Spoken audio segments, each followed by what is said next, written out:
Me and tech.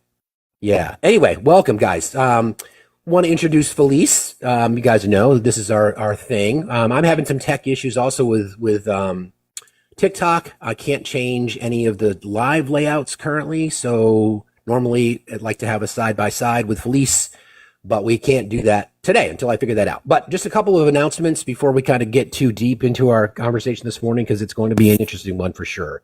Hopefully the audio is sounding okay. So we're doing a contest that's going to start today. And we have some brand new merch items at our merch store. There's a "Don't Be Stupid" spelled incorrectly in the merch store, and also a resistance t-shirt. We would like to ask you guys to participate, since you've all been very generous in sharing your feedback on lots of things. So if you have an idea for a shirt or for a mug or whatever it might be, there's a merch submissions channel in our Discord. So join the Discord. You'll find the link in the link tree that's in my bio. Go there, submit your ideas. We will gather them throughout the course of this week. And then next Monday, we'll narrow the list down, and then we'll do a poll to determine which shirt is everyone's favorite. And then we will add that shirt to the merch store, and the submitter, the person who submits, will get that shirt on us, or that sweatshirt on us, or that mug on us, or whatever that might be. So yeah, so that's what we're going to do. So that's the plan. Also all kinds of other stuff. I mentioned that we're streaming on YouTube. I'm not sure if we have the audio on YouTube. I will figure that out. We'll figure that out somehow, some way. That link is in the link tree in my bio. You'll find the blue sky here. You'll find YouTube there. Felice's links, her pay apps are above her head. You can just click on that. You can also find that link in the link tree in her bio. Yeah, so all that. So good morning, my friend. How are you? Good morning. I'm good. I'm very good. It's nice to see you. Happy holidays. I kind of feel like we're on like break, but also working. It's been such an interesting week, so I'm excited to be here. Yeah, and I'm also streaming on YouTube as well. A Girl Has No Name. So and Twitch and X, which Elon Musk is probably. By the way, I forgot to tell you something. So the algorithm, I started streaming on X, like to X or to X spaces. And, then all of a sudden, like, how his algorithm, the only thing I like about X is the algorithm, like it shows you relevant videos, like after you play another video. Well, I started streaming on X, and people started like messaging me and being like, "You're not welcome. You're not welcome on X." And then like my algorithm is completely messed up. Like I only see weird animal videos. Anyways. So I might not be streaming there for that much longer. Yeah. And now that I see what Elon Musk did, you know what I mean? Now that he just started erasing accounts and changing the algorithm, I'm like, oh, it's not in my imagination. Yeah. Apologies, guys, on the YouTube thing. We're trying to figure that out. We thought we had the problem solved. The issue is that I'm doing it on my same device, so I get feedback if I turn the volume up. So currently the stream doesn't have any volume. My apologies. I'm probably just going to end the stream because it's kind of a waste, but whatever, we'll leave it up.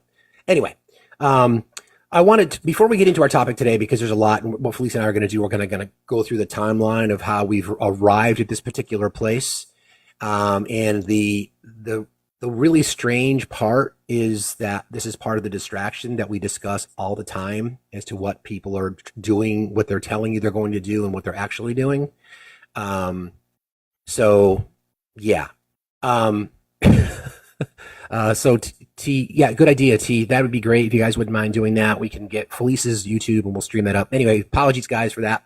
All right, so here we go. I want to play this little audio because for those of you who don't know, Jimmy Carter passed away over the weekend, and he's one of those people that has a really interesting history. Hold on, I can't mute the computer volume, Jess, because I need it. That's the issue. I'll try that. Let's see if that works. Hold on. Sorry. You don't have to have the volume on while you stream. The stream still has volume. Yeah, but that was the issue, though. So I had to turn the volume on the stream so that it played, but I'll need the volume for my other stuff. So that's not going to work either. Anyway, I'll figure this out. This is why I don't do tech.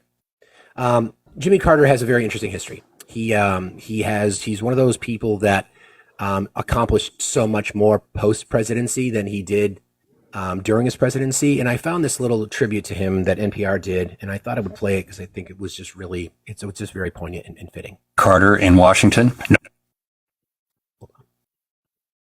to Jimmy Carter in Washington. No airport or street named for him in the nation's capital. Carter's presidency may not have changed Washington the way he would have wanted, but he made his mark on a larger stage. Carter's legacy includes 2 generations of peace between Israel and Egypt. It also includes the return of the Panama Canal to its home nation. Carter's legacy is one of hard decisions with no good options, such as when he pulled the United States out of the 1980 Olympics in Moscow to protest the Soviets' invasion of Afghanistan. And when 52 Americans were taken hostage in Iran, Carter's restraint may have cost him his re-election, but all 52 returned home safely. Carter inherited a troubled economy, and he bit that bullet too, appointing the Federal Reserve chairman whose tight policies would eventually end years of double-digit inflation. He tackled the energy crisis of his era with policies that were unpopular. Carter was not to have a second term, but he did get a second turn at making history. For more than 40 years as a former president, he set a new standard for global engagement, from peacemaking to housing for the poor. Assessments of his presidency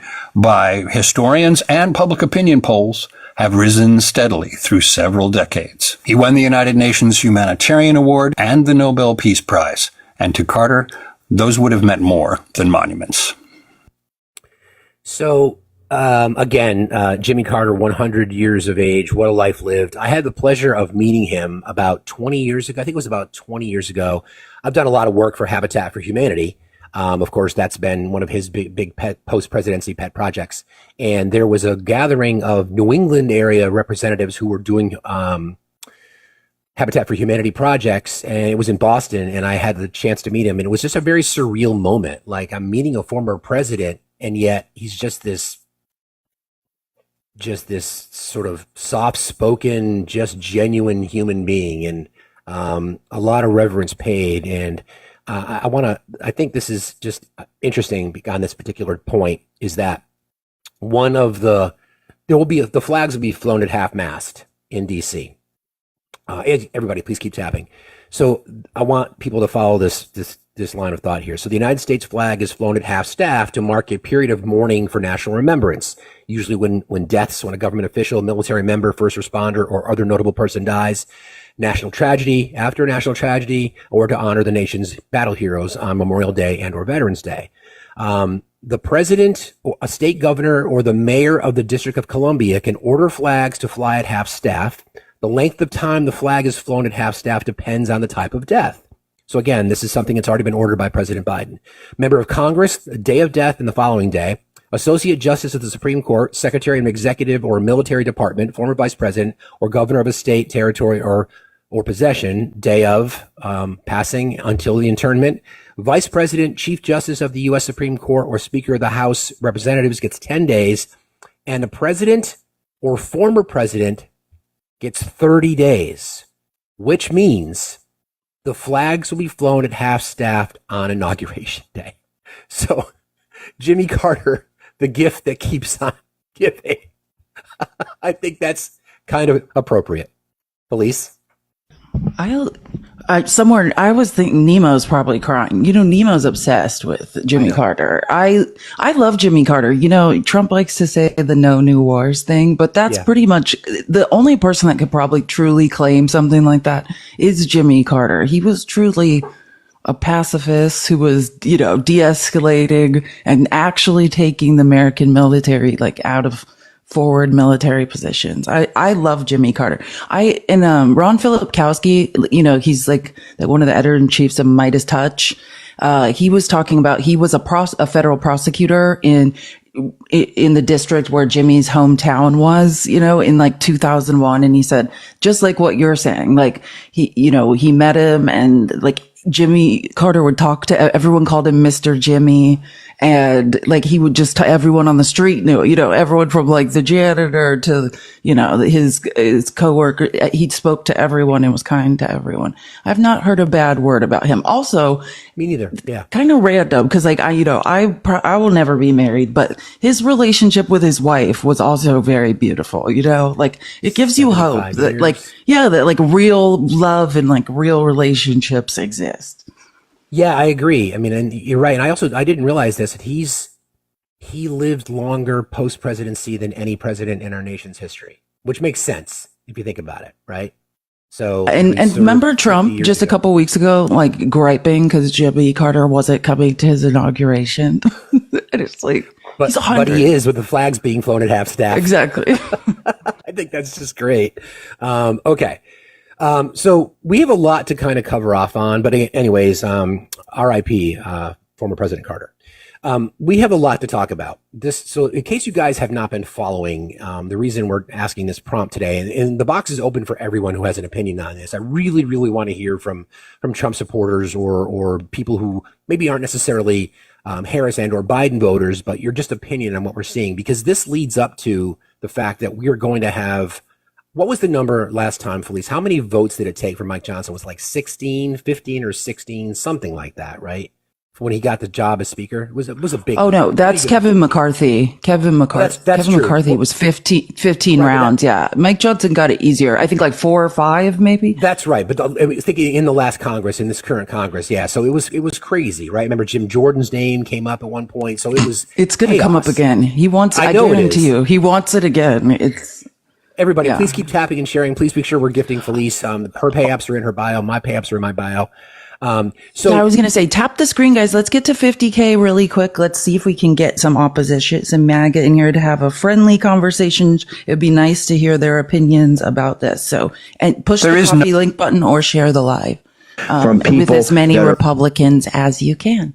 exactly. So this whole thing started because for those of you who do not know, Donald Trump appointed venture capitalist Sriram Krishnan to be a policy advisor in his administration. Sriram advocates for eliminating a cap on green cards so that companies can hire more skilled immigrants.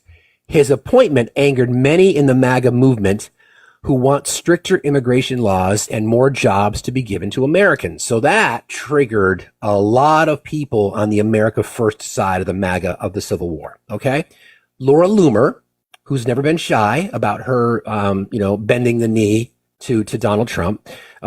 She writes on Twitter, on X, deeply disturbing to see the appointment of Sriram Krishnan as senior policy advisor for AI at the Office of Science and Technology Policy. So that kind of started. That was sort of the little riff, right?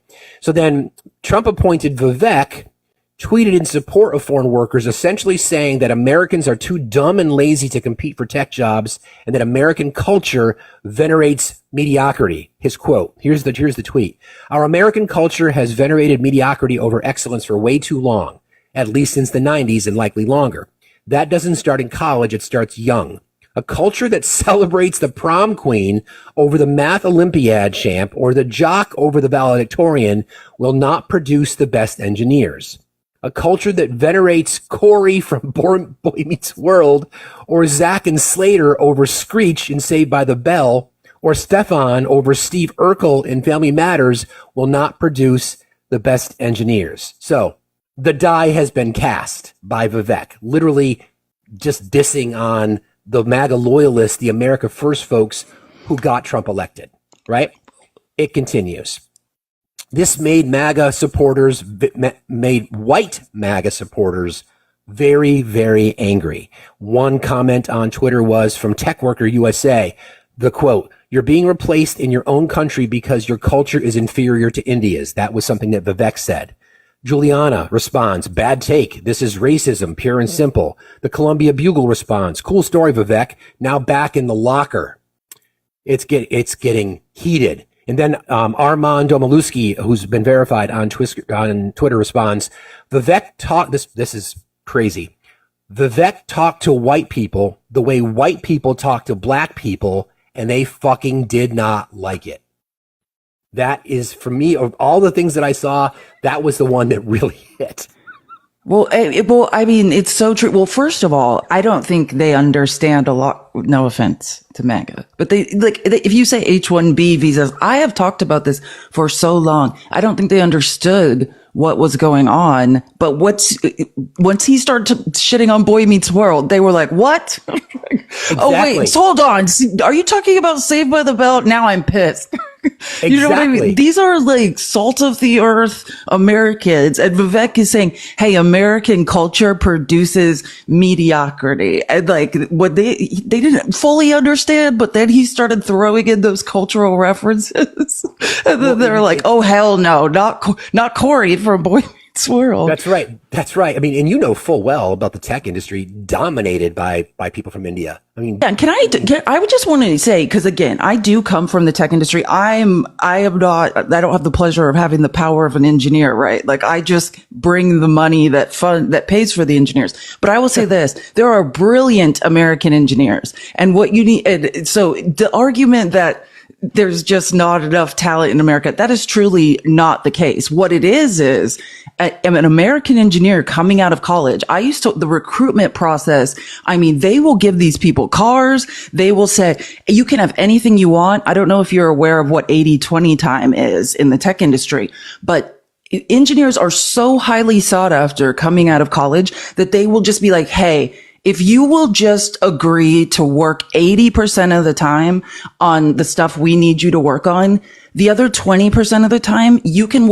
use all of our company resources and you can work on whatever projects you want to work on.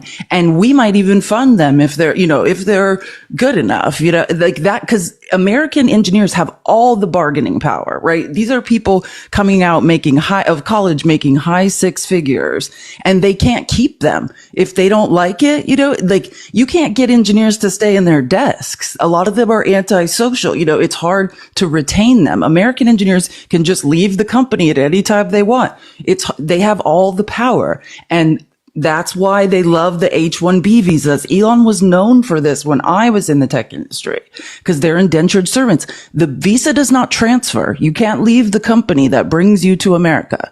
You are trapped at that one company. If you don't work the hours they want, if you don't do what they say, they can deport you. And Trump has actually since then doubled down on siding with Elon and Vivek, which I do. Again, there's that rift, right? So Trump gets, again, the distraction, right? We're going to use hateful rhetoric. We're going to use lies. We're going to use deceit. We're going to say it's the trans community's fault. It's the immigrants' fault. It's the poor's fault. It's everybody else's fault. This is why this white people, these are the people you should hate. Meanwhile, this is what we get, right? So it continues. Elon joined Vivek on the side of supporting worker visas for immigrants, similarly claiming Americans aren't smart or hardworking enough for tech jobs. Here's the quote. The number of people who are super talented engineers and super motivated in the USA is far too low. Think of this like a pro sports team. If you want your team to win the championship, you need to recruit top talent wherever they may be. That enables the whole team to win.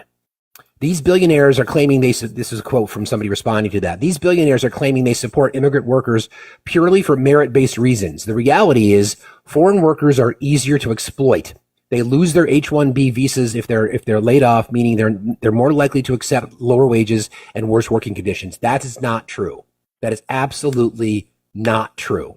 And this is part of the divide as it gets deeper and deeper. Oh, but it gets better. So Autism Capital responded, and this is interesting because this kind of summarizes the entire thing. So basically, the right split into two factions, tech right and right. And the tech right is like, hey, we need H-1B visa people to do the jobs. And the right was like, no, you need to hire Americans. And the tech right is like, but you guys are stupid. And the right is like, well, you don't train us. And the tech right is like, you can't out-train being stupid. And while all this was going on, we learned that some people really don't like Indians. And then Elon Musk responds, that pretty much sums it up. Elon then began removing the blue verification badges from right-wing influencers who criticized his support for H-1B visas. Laura Loomer, why am I being punished by having my verification taken away for standing up for American workers? Isabella Moody, wow. The X team just put my verification under review after calling new algorithm shadow ban. Libs of TikTok. Why are so many accounts suddenly losing their blue checks and subscribers? And then Elon told MAGA critics, well, this. The reason I'm in America, along with so many critical people who built SpaceX, Tesla, and hundreds of other companies that made America strong, is because of H-1B. take a big step back and fuck yourself in the face. I will go to war on this issue, the likes of which you cannot possibly comprehend. And then Trump came out on the side of H-1B visas for foreign workers. And while white MAGA voters were sold racism as a solution to their problems by billionaires who are even more committed to capitalism than they are to racism, those voters must now contend with the fact that their jobs are not getting better, nor are their groceries getting cheaper. All the terrorizing of minorities was a red herring tactic by a group of CEOs whose primary interest has always been distraction, by distracting working people enough to keep exploiting them. Big tech, this is from Laura Loomer to wrap this up. Big tech hates me. I'm banned on Cash App, Venmo, PayPal because these people want to strangle me and have been subjecting me to their caste system for years. I was one of their first victims, and I'm not going to let them victimize all of you either. You can support my work here on Buy Me a Coffee. Thank you. And then Buy Me a Coffee responds, the founders of Buy Me a Coffee, the platform she is relying on are two Indian tech professionals. I mean, this is Can't just write delicious. this stuff. This It's is interesting delicious. because I mean they're right about they're right about certain things, right? Like, do not listen when anyone in the tech industry says there aren't talented American engineers, right? It They're is as bad they as are Adolf paid, Hitler. I think, on average a third less, right, than engineers that are American citizens. Yeah. Yeah. And then Steve Bannon needed to chime in. This is God, I know. The day I thought I'd be like, I don't know. Steve Bannon had 3 days. He dragged Elon Musk for 3 days. His show is like, what, 6 hours or something? Something like that. 3 days, 6 hours a day has been dragging Elon Musk. This is what he had to say.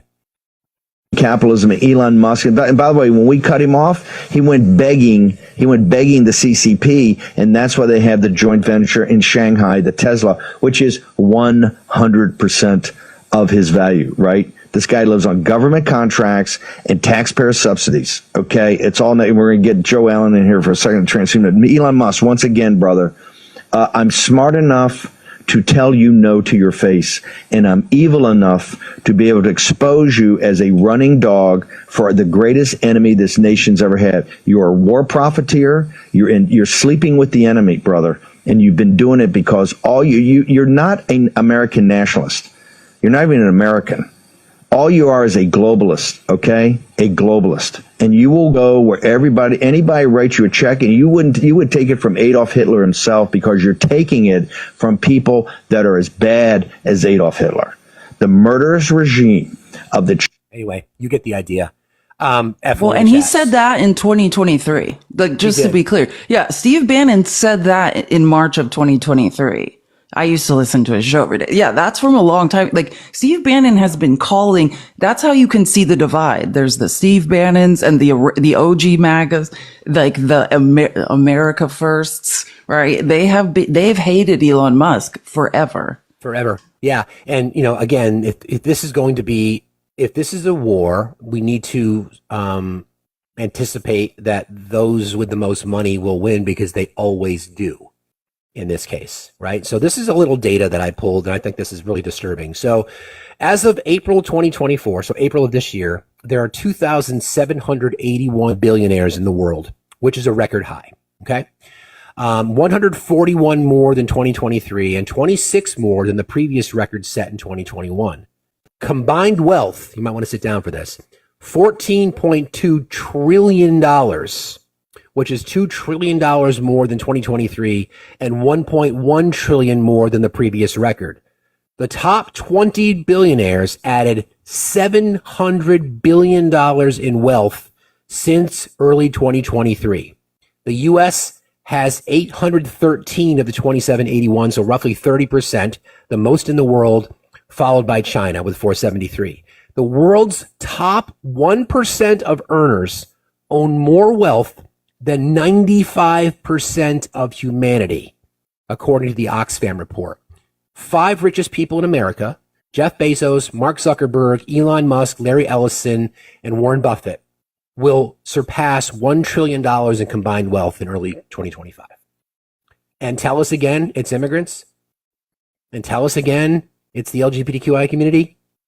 This is why this is happening, because the entire plan and plot from people like Elon and the wealthiest amongst us was to get Trump elected any way they could, because they know Trump's a narcissist. All they had to do was stroke his ego.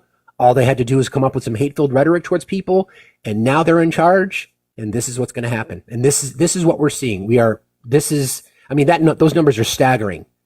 And they had to The give him world's money, top right? 1%. They paid for it, right? Like they gave him money too, because you have to give Trump money. Exactly. You got to give Trump money. It absolutely worked. All right. And the tech lobby has forever, like, one of their biggest goals, just to be clear, this isn't new, for decades, the tech lobby has been trying to get what they want, and what Trump is basically signaling, which I guarantee you, that's how Trump got Elon Musk's money. This was agreed to a long time ago. They want the cap on H-1B visas lifted, right? They want exactly either an unlimited amount, or they want way more than is permitted now. It's also why they wanted the debt limit increased. So, Hachi, good morning. How are you today? Oh, I'm good. Thank you very much. You can hear from my accent. I am an immigrant. Okay. I am not an H-1B visa. I came the first time in US with a LB1 visa. That is an internal transfer. It's like an expat.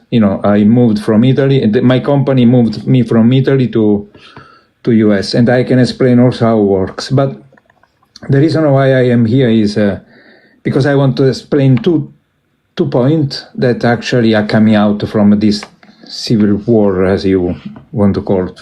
First, that it's not true that these people MAGA wants to only illegal. They don't want the illegal in this country. They don't want immigrant anyway. Any kind of immigrant. That's it. I agree. Like, the entire thing has never been about immigration. It's been about racism.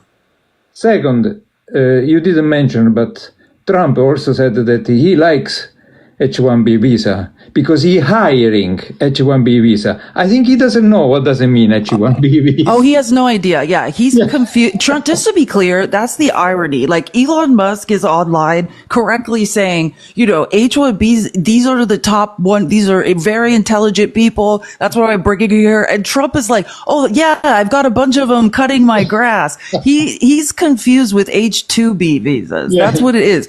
Trump literally has no idea what he's talking about. When he came out, what he was saying, he's talking about H-2B visas. He just doesn't even know what an H-1B visa is. As I said, I came here, in 2000, so 24 years ago.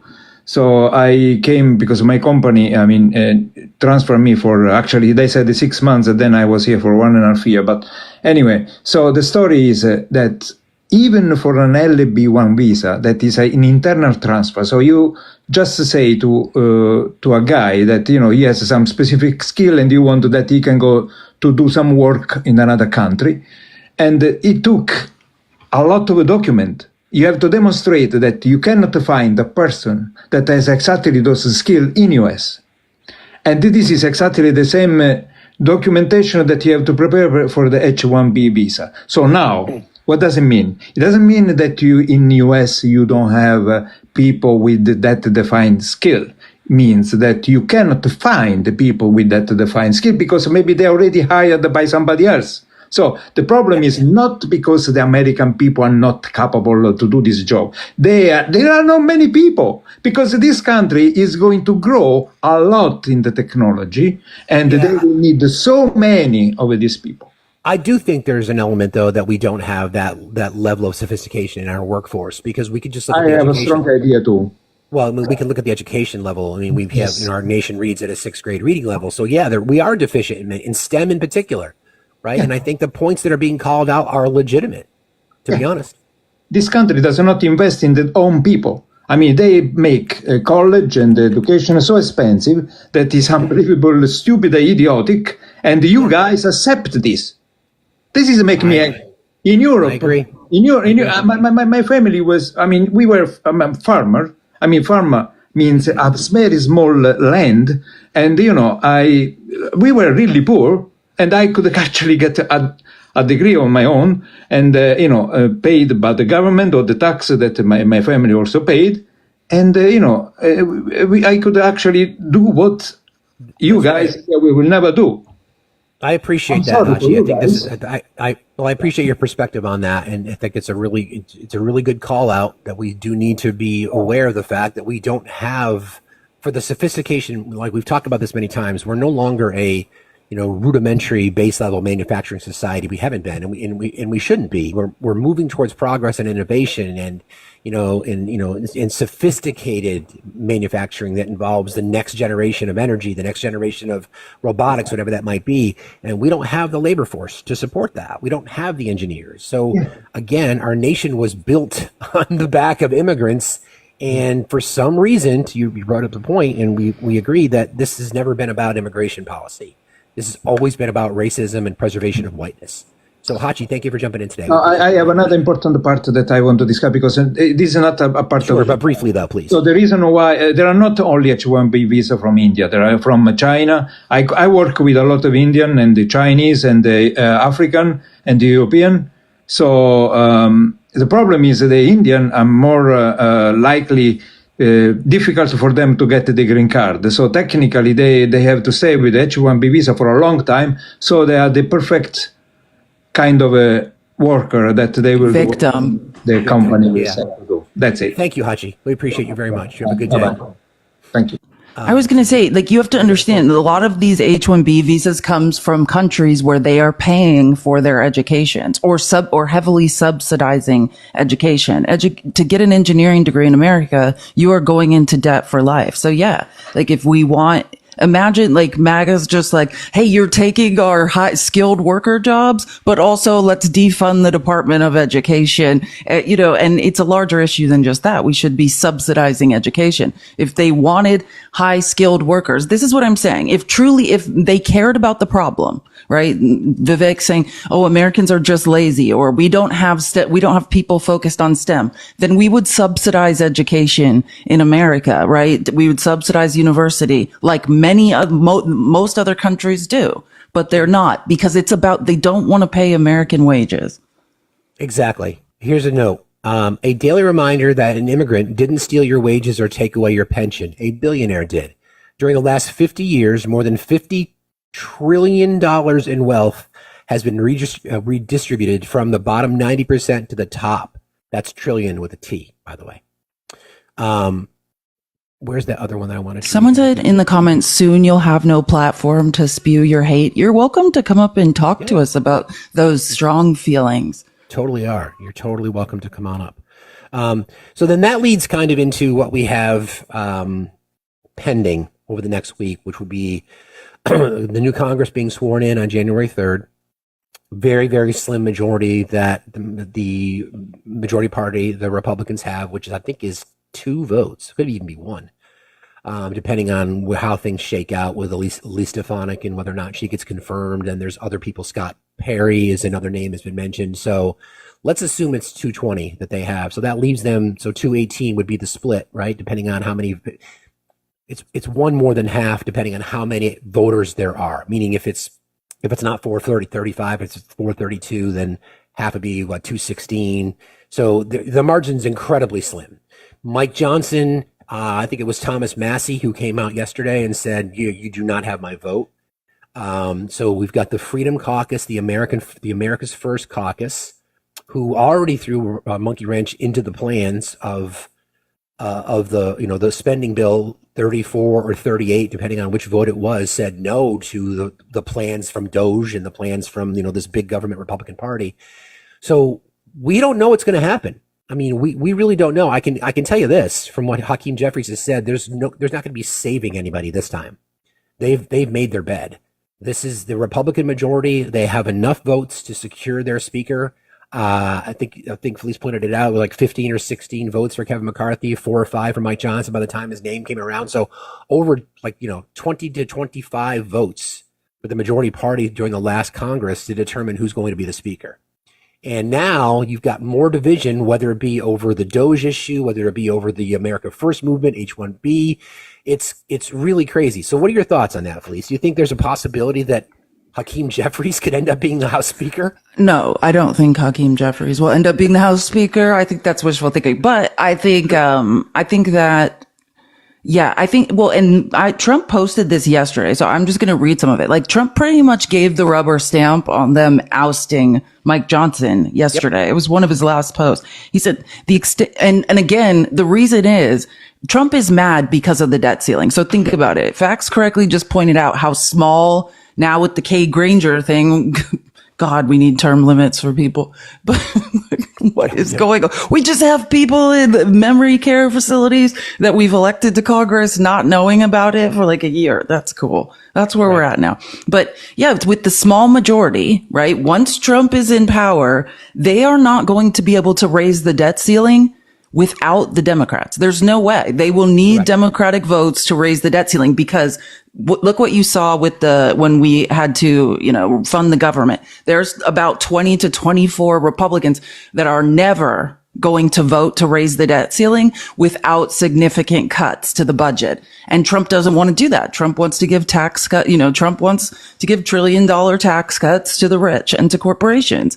And so he knows he needs to spend. So he last night essentially said, Mike Johnson needs to figure this out now before I'm in office, which is impossible. They can't do that. The window is closed. The debt ceiling is not getting raised before Trump is inaugurated. But he basically said, hey, this is Mike Johnson's fault. He threw him under the wheels of the bus. Like everyone has been calling, for the last few days, people like Thomas Massey have been calling for Mike Johnson to go. And, and Trump pretty much said yesterday at the end of the day, sure, yeah, he should go. He's blaming him for the debt ceiling. He's saying, fix it or you're in trouble or I blame you. And yeah, he can't fix it. And this is what happens. We are seeing Mike Johnson's expiration date, right? You're only as useful as your last transaction. Chris Fay in the comments, Felice said that, how about this? Why don't you pick a fight personally with MAGA? Man up. Nice, Chris. Embarrassing. Thanks. How embarrassing. When Pickles and I were debating like 2 days ago, someone was like, why don't you, if you care so much, why don't you do what we did and do a J6? It's like, cause we're not idiots. I don't know. Traitors. Not insurrectionists, traitor cowards. Cause I have a brain and I'm just all I'm doing is saying facts. If that bothers you, you need to think about why. Exactly. Why does it bother you to hear the truth? Why does it make you so upset? Anger is an emotion, right? Yeah. That too is emotional. Men don't seem to understand that. We learned that this past Friday night. We did a live on that topic about, is there such a thing as positive masculinity, or what does masculinity mean to you? And we had so many examples of people coming in, and last week we touched on this quite a bit. And I think this is kind of what we're seeing now, right? A lot of people, I spent some time over the weekend in a couple of lives, and a lot of people still either haven't heard about this rift or they don't think it's a big deal. And think the billionaires are doing Trump a favor. Think about who's not really reporting on it. And I'll say the Washington Post has a couple articles on it, but no one is expressing, you know what I mean? Like the deep truth about it. Yeah. Later on the People's Receipts, I'm going to talk about this as well, kind of go into a deep dive. And I think it's the first time I have maybe like 2 clips because, legacy media has dropped the ball. And think about it. Jeff Bezos is a billionaire. Jeff Bezos has a lot of H-1B visas. Jeff Bezos is one of the tech bros that wants the cap on H-1B visas lifted. So am I surprised that we're seeing, the billionaire that owns the LA Times? Am I surprised we're seeing a bunch of people not really report on this? No. Jeff Bezos apparently in conversations with Donald Trump about eliminating the U.S. Postal Service so that Amazon then can deliver your letters for $15 or whatever that might be. So that's what that's my prediction. I think he wants to privatize the Postal Service. But also, one of Trump's crazy posts on Christmas, I believe it was, is, Bill Gates just asked me to come to Mar-a-Lago. Yeah, actually, and then apparently I saw this too, and I'm not sure. I have to confirm this because I can't find it anywhere else. But apparently there was a direct message that Trump sent to Elon that he thought was a direct message that ended up becoming public on Truth Social. I heard about that, or something like that. Yeah. He posted like his text or something like that. Exactly. So it said, where are you? This is from DJT. Where are you? When are you coming to the center of the universe, Mar-a-Lago? Bill Gates asked to come tonight. We miss you and X. X is Elon's son, X. New Year's Eve is going to be amazing, DJT. So that obviously was a direct message intended to go just to Elon. So again, where are you? When are you coming to the center of the universe, Mar-a-Lago? Bill Gates asked to come tonight. We miss you and X. New Year's Eve is going to be amazing, DJT. I can't believe it. And then you have people like MTG, and I find it interesting for her because she's talked about how the construction companies that she's owned in the past. Can I just say, I have to just, that she inherited from her daddy. Exactly. Like, can we just, that is not, MTG did not start a business. That's her family business. I will say though, because I had to do a lot of research because I was in disbelief. She did get an MBA from the University of Georgia, but like, please, she needs to stop acting. She's like, I've owned a construction company for decades. Yeah, your family owns it. Please stop. PPP loan to help support that construction company during COVID, right? Oh yeah, it's still up. So yeah, this is what he said. Where are you? When you come into the center of the universe, Mar-a-Lago, Bill Gates asked to come tonight. We miss you and X. New Year's Eve is going to be amazing, DJT. Yeah, I'll send you a screenshot. It's still up. This is what I was talking about. Yeah. And then there's another one. This is MTG's statement. Where is it? She talked about strong MAGA voices. What did she say? She said, everybody, please keep tapping and sharing. We have a gifting goal. There's a subscribers goal today as well. Felice's pay-ups are in her bio. They're also above her head. It's just a girl has no name, just like my profile. That's Cash App and Venmo. Yeah, we're almost to, let's get to 150K. Tap, tap, tap. Tapping is clapping. Thank you so much, guys. Sharing is caring. And just as a reminder, if you would like to participate in a little contest we're doing for merch, there's if you join our Discord, there's a merch submissions channel. If you have an idea for something like, I Dissent, for example, we have 2 new ones, Don't Be Stupid and Resistance, along with a whole bunch of other stuff. It's stupid spelled STOOPID. That's in there, along with, I Am Fucking Zen, I Am Radical, Liberal Scum, a whole bunch of really Banana Hammock, all cool, a bunch of cool stuff. A lot of these came from various conversations or things that we say on the show. We've changed one from what did you have for dinner to what did you have for breakfast.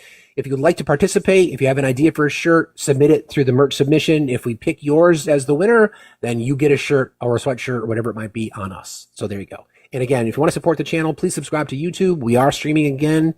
Also, Felice is streaming on her YouTube channel. You can follow me on Blue Sky, and pay-ups are in the bio if you'd like to support what we do here. All right, what was I just going to bring up here? I tried to find MTG's quote, and I can't find it. What did she say?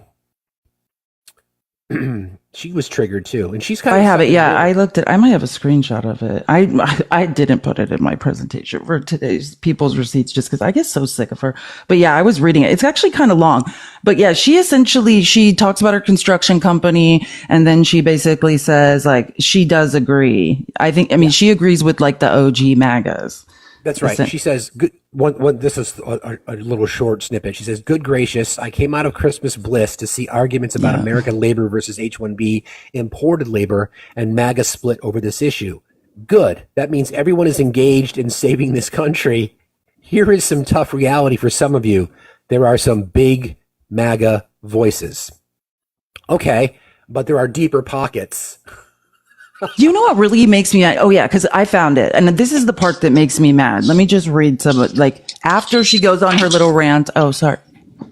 Hello. Sorry. Yeah. Okay. After she goes on her little rant about having a construction company and saying, "Hey, it's hard to keep people employed consistently. It's a 24-hour, 7-day-a-week job." But she said, "Too many of our young people are killing their bodies and minds on alcohol and illicit substances, wasting years and money earning useless college degrees." So she doesn't even understand what an H-1B visa is. Like, hey, we're arguing over highly skilled labor, H-1B visas, which often require even more than just a 4-year degree. Do you know what I'm saying? Like, so what are you talking about? Useless college degrees. They're not useless. Useless college degrees, chasing unrealistic dreams. Now, this is where it gets really hypocritical. Spending all their time trying to be the next YouTuber, content creator, social media influencer, instead of pursuing a useful skill set, trade, education in order to become a part of our much needed American workforce. This is a woman. How did she get into politics? By being a crazy influencer who chased around children, right? Who had been the victims of mass tragedies and catching them on camera, running after them, harassing children. That is how she was a MAGA influencer. That's how she got into politics. And she literally says here, like, put the ring light down. You put the ring light down, lady. Like, are you joking? Yeah, I mean, David Hogg was the person that she was chasing after, who is up for vice chair of the DNC. So that would be interesting. Good morning, Andy. Thanks for being here. Hey, good morning, guys. Thank you for having me. So, Felice, I just have to say this. I barely even listen to what Marjorie has to say, because literally anything that just comes out of her mouth is just either one, hypocrisy, or two, just something completely insane and stupid. So, but it's always a combination of both. But hearing that, it is like the most comical trophy level of hypocrisy coming from her end. Now, to the prompt, who will win the MAGA Civil War? Now, I've recently just gotten into like seeing what's going on, but just sort of like give me a basic rundown as to like what was happening, because I know it was an issue with the H-1B visas.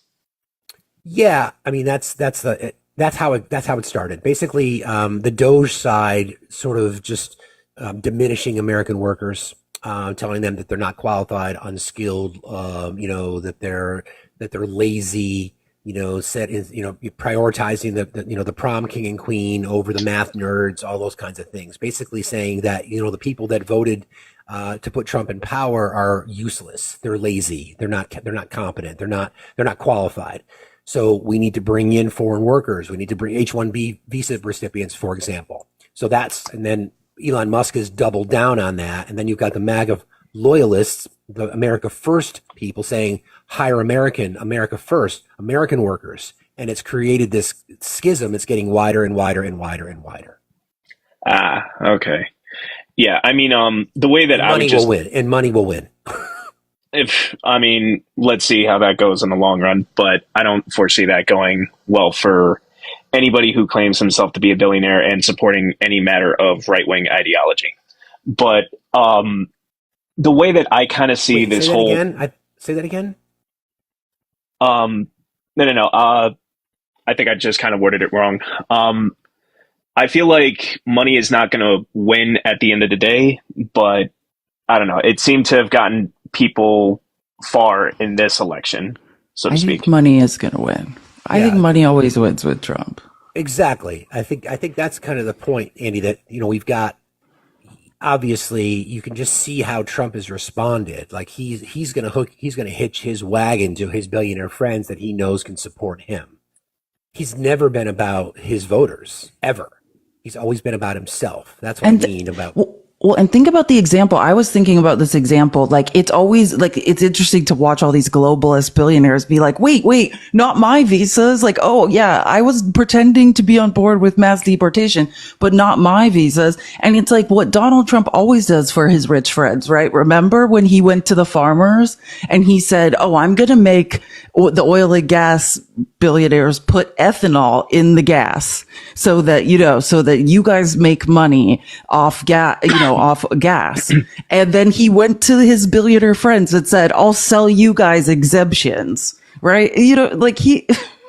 That's what he's going to do. He's going to sell them exemptions from tariffs, exemptions from, not getting H-1B visas. Like that's why they're all getting close to him now. The tech bros smell the opportunity to keep the tech industry deregulated. And Andy, this is the post that sells it. This is from True Social from Trump. So the extension of the debt ceiling by a previous Speaker of the House, a good man and a friend of mine from this past September, the Biden administration, to June of the Trump administration, will go down as one of the dumbest political decisions made in years. There was no reason to do it. Nothing was gained, and we got nothing for it. A major reason why that speakership was lost, it was Biden's problem, not ours. Now it becomes ours. I call it 1929 because the Democrats don't care what our country may be forced into. In fact, they would prefer for depression as long as it hurts the Republican Party. The Democrats must be forced to take a vote on this treacherous issue now during the Biden administration and not in June. They should be blamed for this potential disaster, not the Republicans. So in an attempt to try to justify how much reckless spending they want to do, they will blame it on the Democrats. And his voters, the people that we speak to regularly, will also believe that. I see. Again, the billionaires will win. They always do. Well, I'm sort of like optimistic in this particular scenario, not to dispute anything that you said and what Felice said, because that's all well and valid.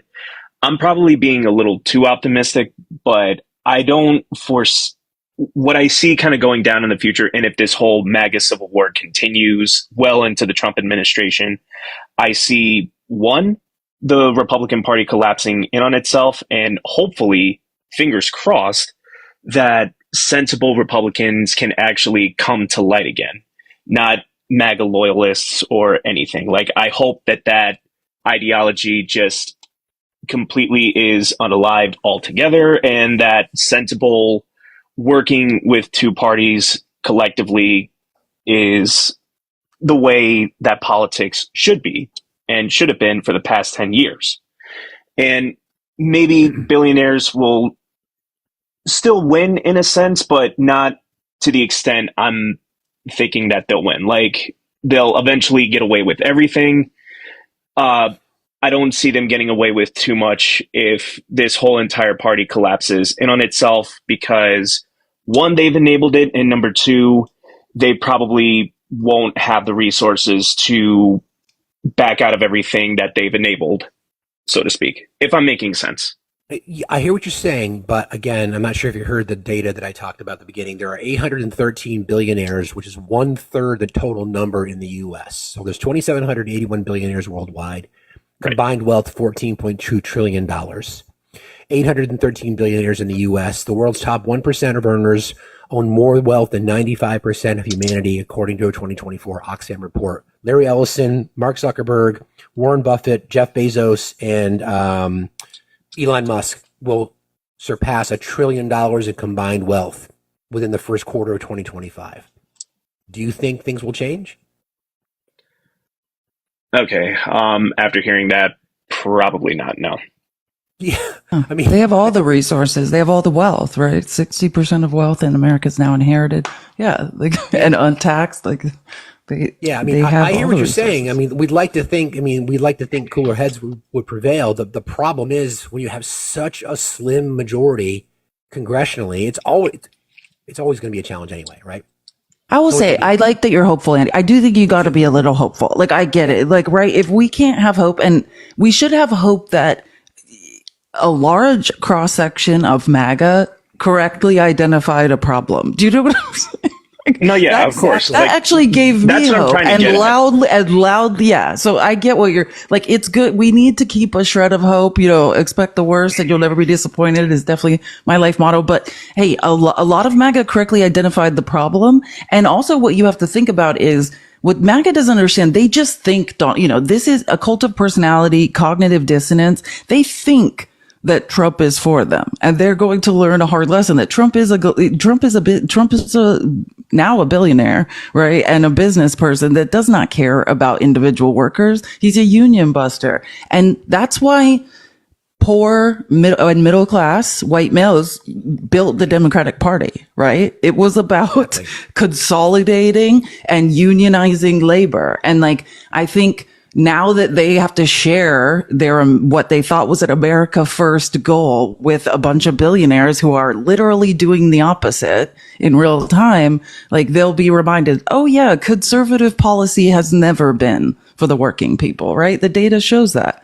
No Republican tax cuts have ever helped the working class. All it has done is transferred wealth straight to the top since 1980. Correct. No, absolutely. And I think that's also going to be part of the revolution that we've talked weeks back, along with what Luigi Mangione did. And I think along with that, coupled with the wealth disparity, that is a hair away just from pitchforks and just revolutionary French times. Revolution, the sequel. Yeah, French Revolutionary Exactly. times. And look, like It feels the more also like that than the U.S. Civil War. It feels more like a French Revolution sort of scenario for sure. Absolutely. Caste war. And the other thing is too, it's and I also appreciate you guys like trying to understand where I'm coming from. And I'm also, again, not disputing anything that you two are saying. I always just try to say a modicum of hope goes further than what most people could expect. And that's where my fair. optimism kind of lies. So I get that. I guess my point was the problem is that the self-reflection within the Republican Party, I don't know if there's enough because it's so tightly, because the majority is so slim, and because any fracturing of that majority means that there's no legislation, right? So then you're running, a rudderless ship. We saw that in the 118th Congress. So I don't see how that gets better short term. Now you may be right. The problem is that the 20% or the 15% of the diehard flag wearing tattooed boob MAGA loyalists who just will do anything for Trump. Now they're going to be in a very interesting position, right? Because we always ask that question: what would Trump do for you to lose your support? So now he is aligned with people that have called them stupid and lazy. Right. He's publicly come out and aligned And himself. racist. And I racist. mean, that's where Yep. it ended, by the way, is Elon Musk took it there and doubled down on it, like I should say quadrupled down. I mean, that's what he said. That's why Steve Bannon really lost his mind. Exactly. Exactly. So I think that's going to be the interesting thing to watch, right? So how loyal are they going to be when he literally, I mean, we joke about the comment, I love the poorly educated. We joke about that, taken out of context, whatever. But now he's literally aligned with people who have called his voters stupid, unqualified, unskilled, lazy, right? So then Shitting on American culture. You don't talk about Saved by the Bell in America. Exactly. I mean, the whole America First thing. So that's going to be the thing to watch, right? And it's going to be a slow burn for sure. But now they're in power. All three branches, they own it. They own the whole trifecta. So here we are, right? Yep. I mean, yeah, they own all three branches, but I do. Own. It's going to have to be. Word. I said own be the operative word. Yeah, own being the operative word. Yes, that I agree. But the way that I see, if they govern as poorly as they did the first time around, then it's going to be a rude awakening for MAGA. And just like the rest of the Republican Party, I just see it kind of collapsing in on itself. But that's going to, I think, what's going to cost them the House and the Senate in the next 2 years. And then with any luck, the White House within the next election. Again, just being optimistic here. But yeah, no, I got you. The problem is, like we always talk about this, is that, as it burns, it's always the people that are in the marginalized groups that always feel the pain no matter what it is. They're the ones that are going to feel it the hardest. So the lesson that MAGA has to learn is going to be the expense of everybody else. That's exactly. And I think also to your point, what you always bring up in your lives is it probably has to take for the system to collapse. I hope that it doesn't. And nobody in this chat absolutely wants it to collapse. But if it does have to come to that, maybe it's going to have to awaken. I can't even speak. It has to open the eyes of some people to see, like, holy crap, we made a shit choice, and now we're paying the price for it. Everybody's paying the price for it. That's right. Thanks as always, Andy. Appreciate you. Have a good day. Okay. Thank you, guys. Have a good one. See you later. Happy New Year. You too. Happy New Year. Happy Hanukkah. Happy Kwanzaa. Appreciate y'all being here. Everybody keep tapping. Why is Felice only at 488? Let's get that done, please. He brings up a good point. And I don't know where this is going to go necessarily, but we saw how just ridiculously incompetent the 118th Congress was with Mike Johnson at the helm, right? I mean, say what you want about Nancy Pelosi. She never brought a bill to the floor unless she knew she had the votes. So the division within their own party is going to make it impossible to govern. Impossible. Right? So Mike Johnson's a coward. I don't mean that. I mean that in the nicest way. But you have to get people's buy-in. Like, the saddest thing is what I'm agreeing with Nicole Maliotakis, who I can't stand. Like, and she's one of the people that's like, Mike Johnson doesn't have my vote. Oh, cool glasses. I love accessories. And she was saying that like, hey, if Mike Johnson was a real speaker, he would be getting people's buy-in along the way on these spending bills he's trying to pass. Like, we're seeing him shaking hands with the Democrats in the hallway. Like, and they know more about what's going on because Mike Johnson doesn't have the guts to go into the Republican conference and be honest. But I mean, he's right. Like, he can't pass anything without Democratic votes. He was correct in saying that. But she's like, there has to be communication, and they don't communicate. They are a circus, which is funny because I used to think Democrats, were so quick to eat each other, but that seems to be not the case in the House. We just nibble at each other. They're bona fide leopards eating the face, so to speak. Just a little bit of good news. I think, I'm not sure if you guys have been following this story, but we'll get back to our main topic of the day. But President Biden secured the confirmation of his 235th federal judge, which is one more than Donald Trump did. The confirmations include 1 to the United States Supreme Court, of course, the Honorable Ketanji Brown Jackson, 45 to the nation's Court of Appeals, 187 to the nation's district courts, and 2 to the United States Courts of International Trade. So I cannot express to folks who don't get into the weeds like Felice and I do how important this is, because if we think about things that have been stopped by Trump appointed and or conservative judges in many, many states, it could be anything. It could be mifepristone, it could be IVF, it could be anything. It could be overturning executive orders, constitutionality. All these things are so incredibly important.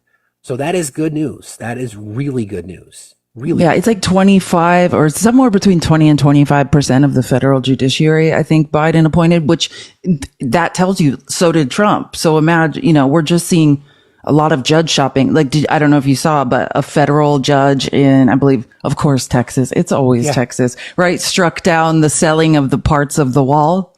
Yep.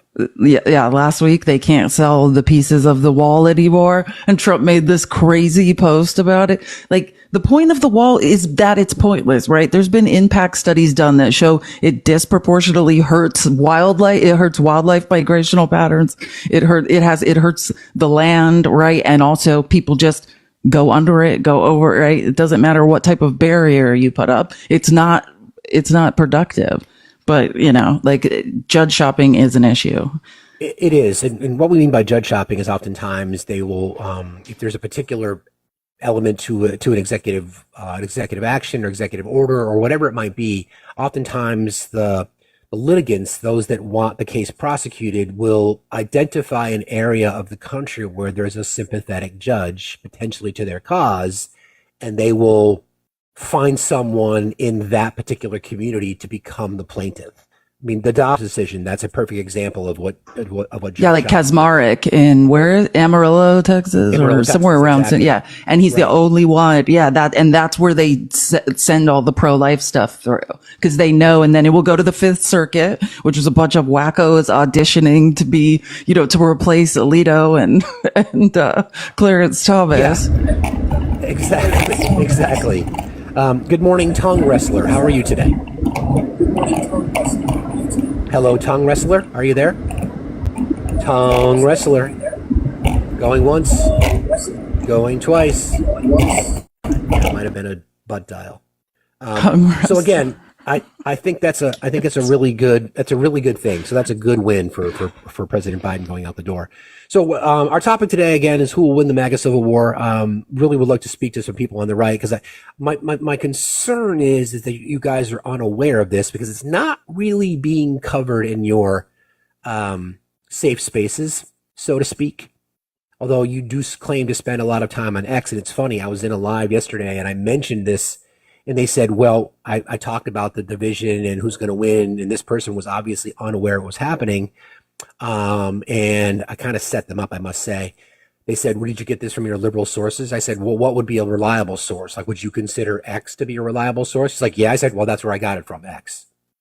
So, the Civil War on full display right in the places. And then again, this person was like, yeah, you guys typical And join your Democrats. MAGA brethren in the trenches. I've actually never seen like, it's actually kind of fascinating. So God, I have just been reading comments on X for days, laughing hysterically. And I actually kind of think watching MAGA fight an internal civil war is very interesting. It's like it just occurred to some of them, like, oh, we can fight each other. Yeah. It's like once it starts going, it's like fascinating to watch. And yeah, if you're unaware of what is going on X, well, you kind of missed a lot of it, but you should go defend the other people that are standing up for you. I mean, like, think about it. Well, the only disappointing part to me was when Trump finally weighed in, which he had no idea what he's talking about. He mistook H-1B visas for H-2B visas. And if you guys know what he did, he wouldn't even put a post on True Social because he knows it would anger his base, it would anger his base. And I don't think he's quite ready. Like, this is again him. He was golfing all day long. Then he was at Mar-a-Lago, like karaokeing at night, listening to like disco hits. To that point, go ahead. Sorry. Oh no, I was just gonna say that's what he was doing, while this was going on, and I think that's because he is going to be in league with the tech bros, with the billionaires. That's why he's appointing them to positions. If he cared more about OG America First MAGA, he would have appointed them to these positions, right? He would be letting real OG MAGA who are America First be in charge of Doge, right? But he's not. Right. And when he came out in support of Elon and Vivek, I thought it was fascinating. Some MAGA are still like, no, this is not cool, but watching some of them, because a lot are in cognitive dissonance, try to be like, well, I guess it's okay. Like, the weird justifications. And part of that was then trying to blame the left. This is the left's fault. Like, how? Yeah. Kathy, you said you're a lefty, but you don't understand the Civil War thing. We can try to recap it for you. So basically what has happened here is that you've got, Elon Musk and Vivek Ramaswamy, the Doge guys, who bought the election. Let's be real. They bought the election. They are in support of bringing in foreign workers to take on high-tech jobs in our country because from their perspective, American workers are lazy, uneducated, would rather be, just diminishing them, basically dismissing them. So that's that one side. And then the MAGA loyalists are like, well, wait a minute. What about America first? What about us? I mean, we helped him win the election. Why are we now why are you saying that we're not capable of doing these jobs? Well, the reason is because you're not capable of doing those jobs. So that's kind of where the divide comes from. And Elon Musk has doubled down, basically saying, fuck yourself in the face. Literally, that's his quote. And basically saying that he's 10 toes down in this entire thing, which means that he is committed to eliminating voices by suppressing their voices literally on his platform. Once again, it's the right that suppresses voices and censors, not the left. So that's part of it. And then Trump doubled down. So on Saturday, he defended the visa program that allows highly skilled foreign workers to immigrate to the U.S., marking his first comments on the issue that has divided his supporters. Trump said in an interview with the New York Post that he's, quote, a believer in H-1B, referring to the visas granted to thousands of foreign workers who immigrate to the U.S. to fill specialized jobs. In his first term, Trump restricted access to foreign worker visas, and he had previously criticized the program, but during the 2024 campaign, Trump signaled openness to giving some foreign-born workers legal status if they graduated from a U.S. university. Quote, I've always liked the visas. I've always been in favor of the visas. That's why we have them. Boy, that's a really powerful statement. I have many H-1B visas on my properties. I've been a believer in H-1B. I have used it many times. It's a great program. Yeah, and he's talking about H-2B. So again, he has no idea. He has H-2B visas on his property. He's talking about people that cut grass, not highly skilled. He doesn't even know what we're talking about. But I want to just read this. This is why MAGA liked Donald Trump, right? Because he's never followed through on action, but it was his words, right? He says things. He has no intention of following through. This is from March 4th, 2016. This is a post he put on Twitter. My position on visas. Donald J. Trump position, March 4th, 2016, excuse me. Megyn Kelly asked about the highly skilled immigration. The H-1B program is neither high skilled nor immigration. These are temporary foreign workers imported from abroad for the explicit purpose of substituting for American workers at lower pay. He's saying the truth in 2016. I remain totally committed to eliminating rampant, widespread H-1B abuse and ending outrageous practices such as those that occurred at Disney in Florida when Americans were forced to train their foreign replacements. Those are H-2 visas, 2B visas. He's confused again. I will end forever the use of the H-1B as a cheap labor program and institute an absolute requirement to hire American workers first for every visa and immigration program. No exceptions. And now, because he became, people gave him billionaires gave him money and attention and are hanging out with him at Mar-a-Lago, what he is now referring to as the center of the universe, he has completely changed his position. I found this. I have to find this post because I think it tells it all. Basically, he's asking his supporters their opinion on something that Elon Musk wants to do. I have to find it. Everybody, please keep tapping and sharing. Transactional Trump. Yes, let's tap the screen. Great job, guys. Tap the screen. Share the live with 5 people. If you don't have anyone to share it with, you can just push the copy link button. You push the arrow, the arrow button, and then there's a copy link button that also counts as a share. Tap the screen, share the live. You guys are doing amazing. What world are we in? Did Trump also say, hold on, let me see if I can, Heather. Oh, hi, Heather's corn nut. Did Trump also say any immigrant in college gets a green card? He said, I know that video, that was part of his Agenda 47. He said I mean, this is just what I know about. He made a comment in a video one time that just would we rather really intelligent people who are graduating from American universities go home to their countries and start a corporation? Or, cause there is a huge, and there is a problem with us educating, Chinese nationals, and then they take the technology and training they learn in American universities and use it in China. So I know that he did. Yes, there is a video floating around of him saying, yeah, we should just offer them citizenship if they want to start a business here. Or a green card, yeah. There was a post on X from Donald J. Trump News, verified. It says, breaking. Elon Musk says there should be a law that all bills introduced in Congress should be digitally accessible to the public at least 7 days before any vote in Congress. Do you agree with Elon? Interesting. Anyway, Snap 80, how are you today? Snap 80, are you there? Snap, are you there, friend? Snap 80. I guess not. Box is open, guys. I really want to get people's perspective on this. So just to recap, don't forget, January 3rd is the day that the new Congress is sworn in. January 6th is the day that Congress then confirms the election of Donald Trump, of which Kamala Harris will preside over. There are still rumblings around the 14th Amendment, Section 3, the disqualifying clause. Remember, the Supreme Court did not state that he did not engage in insurrection. They just said that Congress needs to address that through legislation. So who knows what's going to happen between now and the 6th, but I can guarantee this: Democrats will not be spreading poop on the walls of the Capitol. I can promise you that. Tootle, how are you today?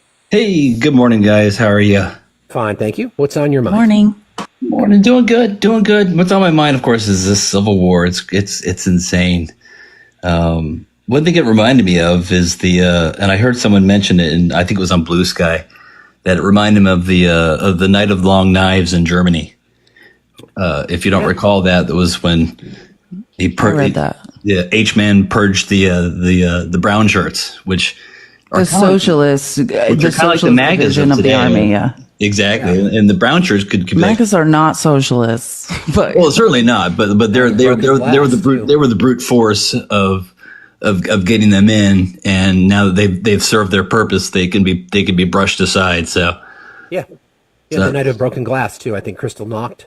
I think that was the term where the Gestapo and the SS were just released on German society as they started their cleansing, so to speak. Exactly. Yeah. Did you? I joined a little late. Did you cover the when Elon went on X Spaces with a voice modulator And No, I was going to say, listen, I can talk all about that. Yeah. Like, I don't know if you guys know, but Elon Musk is rumored, let's say, I follow like one of the accounts, there's many accounts that people believe are Elon Musk just essentially pretending to be other people. They're like alter egos. One of the main ones is Adrian Dittman. Yeah, that was the one. And Adrian Dittman went on Spaces, which it sounds like the cadence, it's just someone with like using an audio mixer, like a voice changer on an audio mixer, which if you have an audio mixer, you know, they're not that good. It sounds exactly like him. His trans daughter basically was like, the first time I heard that voice, she's like, I recognize it as my father. She's like, I don't even think it's a very good impersonation of, you know, or a very good cover. But what's funny is, if you go back and look at Adrian Dittman's posts, it's like him commenting on Elon Musk's post, being like, "You're a great father, Elon." It's just super weird. So he was on like Spaces, like going nuts, but pretending not to be Elon. I have to. I need to read this quote. There's a recording. There's a actual recording of him. Oh, I know. Well, yeah, it sounds exactly like him. The cadence, his accent. Here, let me read this. Yeah. So wait, this is really funny. This is great. And I'm going to talk about this on the People's Receipts, but this is, I got to read this was an actual I think on one right winger who was on Spaces. This is what they said in the comments. It's the most cowardly and bizarre display I've ever witnessed. It was some weird mixture of kabuki theater, Adult Swim, and a Soviet style shaming ritual.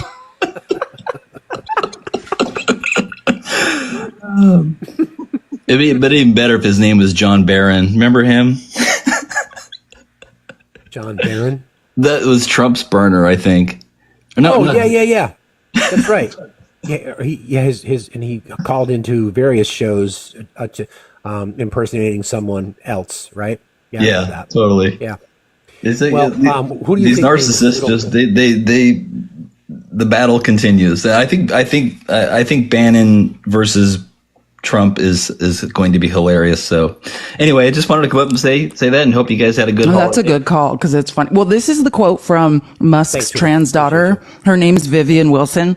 She said, quote, "It has the exact same voice, accent, mannerisms, way of speaking, viewpoints, etc. The first time I heard a clip of him speaking, I got the exact same chills running down my spine from when I was a child hearing his voice. Personally, I entirely believe it's him, and I don't think it's particularly subtle." Donnie, are you there? You had some background noise. Did you want a request? I'll send you an invite. Donnie? I guess not. Free Fire account is Diaper Baron. That's funny.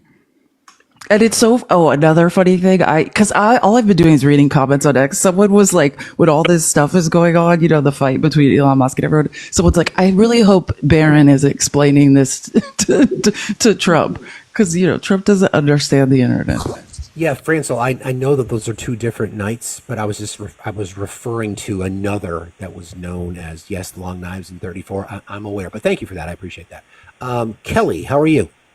I'm doing good. How are y'all this morning? Doing fine, thank you. What's your opinion? Love the spelling of your name. Thank you so much. I always say my mom spelled it wrong. Are we talking MAGA civil war against themselves or yes, MAGA civil war they desperately want? Well, they desperately want one, but the one that they want is not the one they're getting. Amen. I actually, a bright spot in Jimmy Carter's passing, totally off topic. I'm sorry. I'm so ADHD, but I just wanted to say, did you hear that the flags will be flown half-staff during Trump's inauguration? Yeah, we talked about that earlier. Exactly. Oh, okay. I'm sorry. I missed that. No, it's okay. But I hope y'all are having a wonderful morning, and we can all at least celebrate that moment that it will piss off the Lord and Savior Cheez-It Christ. I would completely agree. Thank you for saying that, Kelly. You have a I hadn't heard that one. Take care. It's true.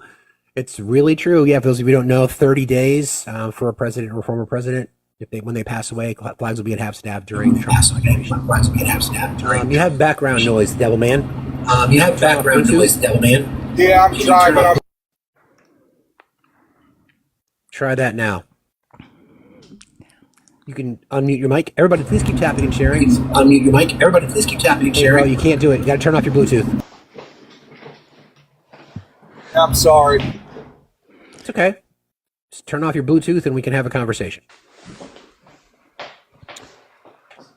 Devilman, are you still there? Yeah, I just had a quick question, and you can drop me out. The girl previous said, about the Civil War. I was wondering what you all thought that Civil War would look like. And I wanted to say that I had touched on this subject over a year and a half ago. I actually have a video on my TikTok account. I expressed that I thought that this next Civil War was going to look a lot like the Troubles in Ireland, but add the internet. With that, I'll drop out. Thank you. Yeah, I know a little bit about the Troubles. I won't speak to as much. You're talking about Belfast, Northern Ireland. I don't know. I mean, we could probably do some research and look at some historical comparison. This is caste war, so yeah, you could draw some parallels. I think the parallel would be the Troubles were like domestic teaism. Exactly. It's isolated incidents of the IRA planning like domestic teaism type situation. Exactly. Versus guerrilla warfare versus some sort of coordinated attack. Yeah, and I think we have to just acknowledge that the style of war has changed, right? War is fought much differently now. Even instance of domestic teaism, I think, are very risky. And I don't know if that will change a nation. I think the minute you start doing things like that, your voice, you're proving, no one's listening anymore. You're just committing an act of teaism. So yeah, I think a lot of what would be a civil war and currently is being fought with propaganda, right? Cyber war. This is the military is investing heavily in their cyber division because that's how wars are fought now. Yeah, I mean, I was going to say that as well. We're already in the beginning stages of that. I think that started back in Charlottesville, or even before then. That when history books are written about these times, they'll say that these were the beginning times of the Civil War. I think it goes back long before that, but I mean that we can use that as an interesting. So we could go all the way back to 1971 with the formation of the Heritage Foundation. Sure, that's another point. Civil rights movement, I think, did a lot to kind of fire up the evangelical base, not wanting marginalized communities to gain any kind of foothold in society. So yeah, there's a lot of correlations that we can make. All right. Well, I'll go ahead and drop it out. I got another 600 miles to roll, guys. I'll just sit here and listen. Appreciate you. Thanks for saying that. Have a good day. I just briefly, I just want to acknowledge that, of course, Jimmy Carter passing away. And for those of you who don't know your history, I think he's a person that will go down in what he did post-presidency as necessarily as opposed to what he did during his presidency, but he navigated a lot of things. And I found a really cool sort of compilation of some of his famous speeches. So we'll just listen in. Social and political progress has been based on one fundamental principle: the value and importance of the individual. Based on this knowledge of Georgians, North and South, rural and urban, liberal and conservative, I say to you quite frankly that the time for racial discrimination is over. These are not just my goals, and they will not be my accomplishments, but the affirmation of our nation's continuing moral strength. Human identity is no longer defined by what one does, but by what one owns. But we've discovered that owning things and consuming things does not satisfy our longing for meaning. War may sometimes be a necessary evil, but no matter how necessary, it is always evil, never a good. America did not invent human rights. In a very real sense, It's the other way around. Human rights invented America. Yeah, I mean, it's great to hear people speak like that.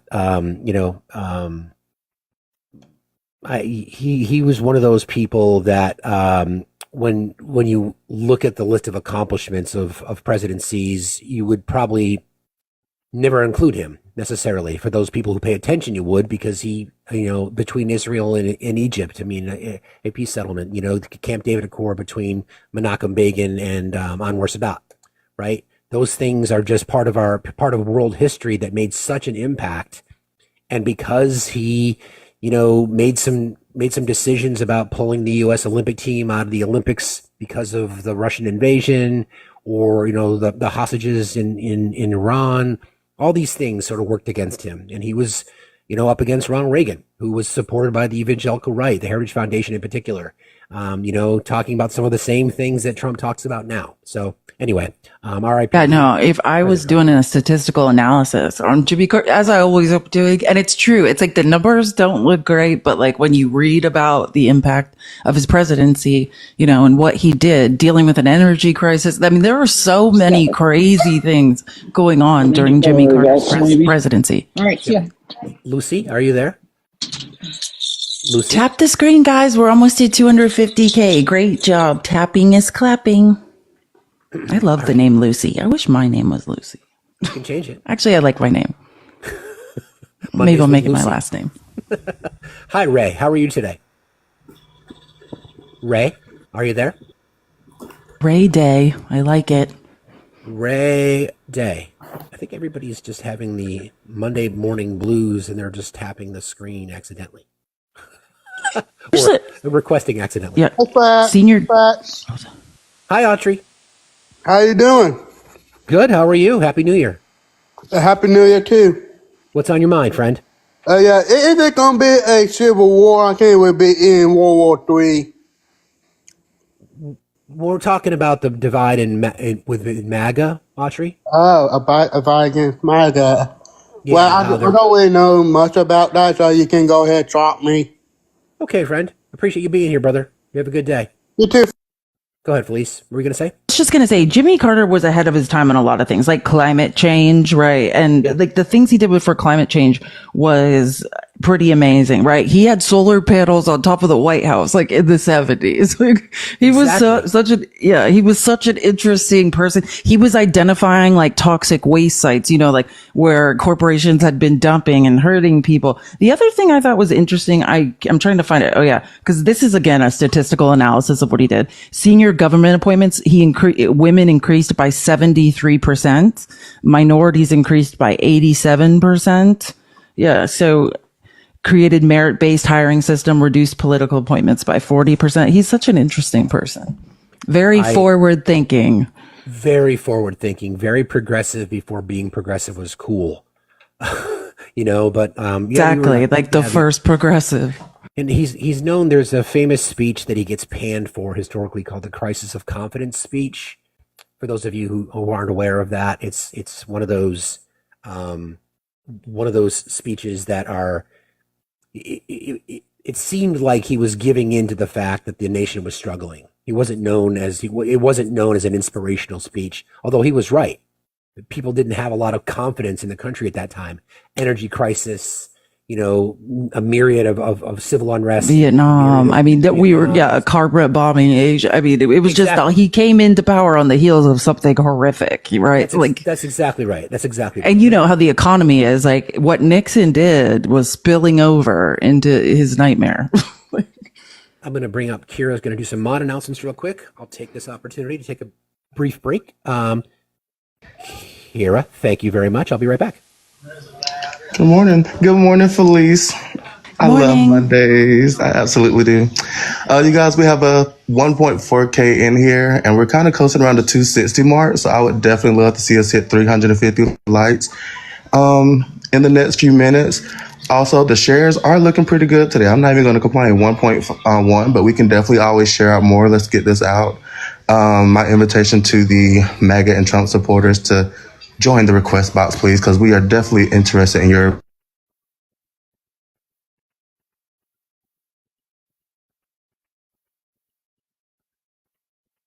Discord. It is a great way to stay informed on some things that are going on. Sorry, I just got a notification. In addition to that, consider checking out the merch store, you guys. We still have a lot of great merch out there for a lot of great different causes as well.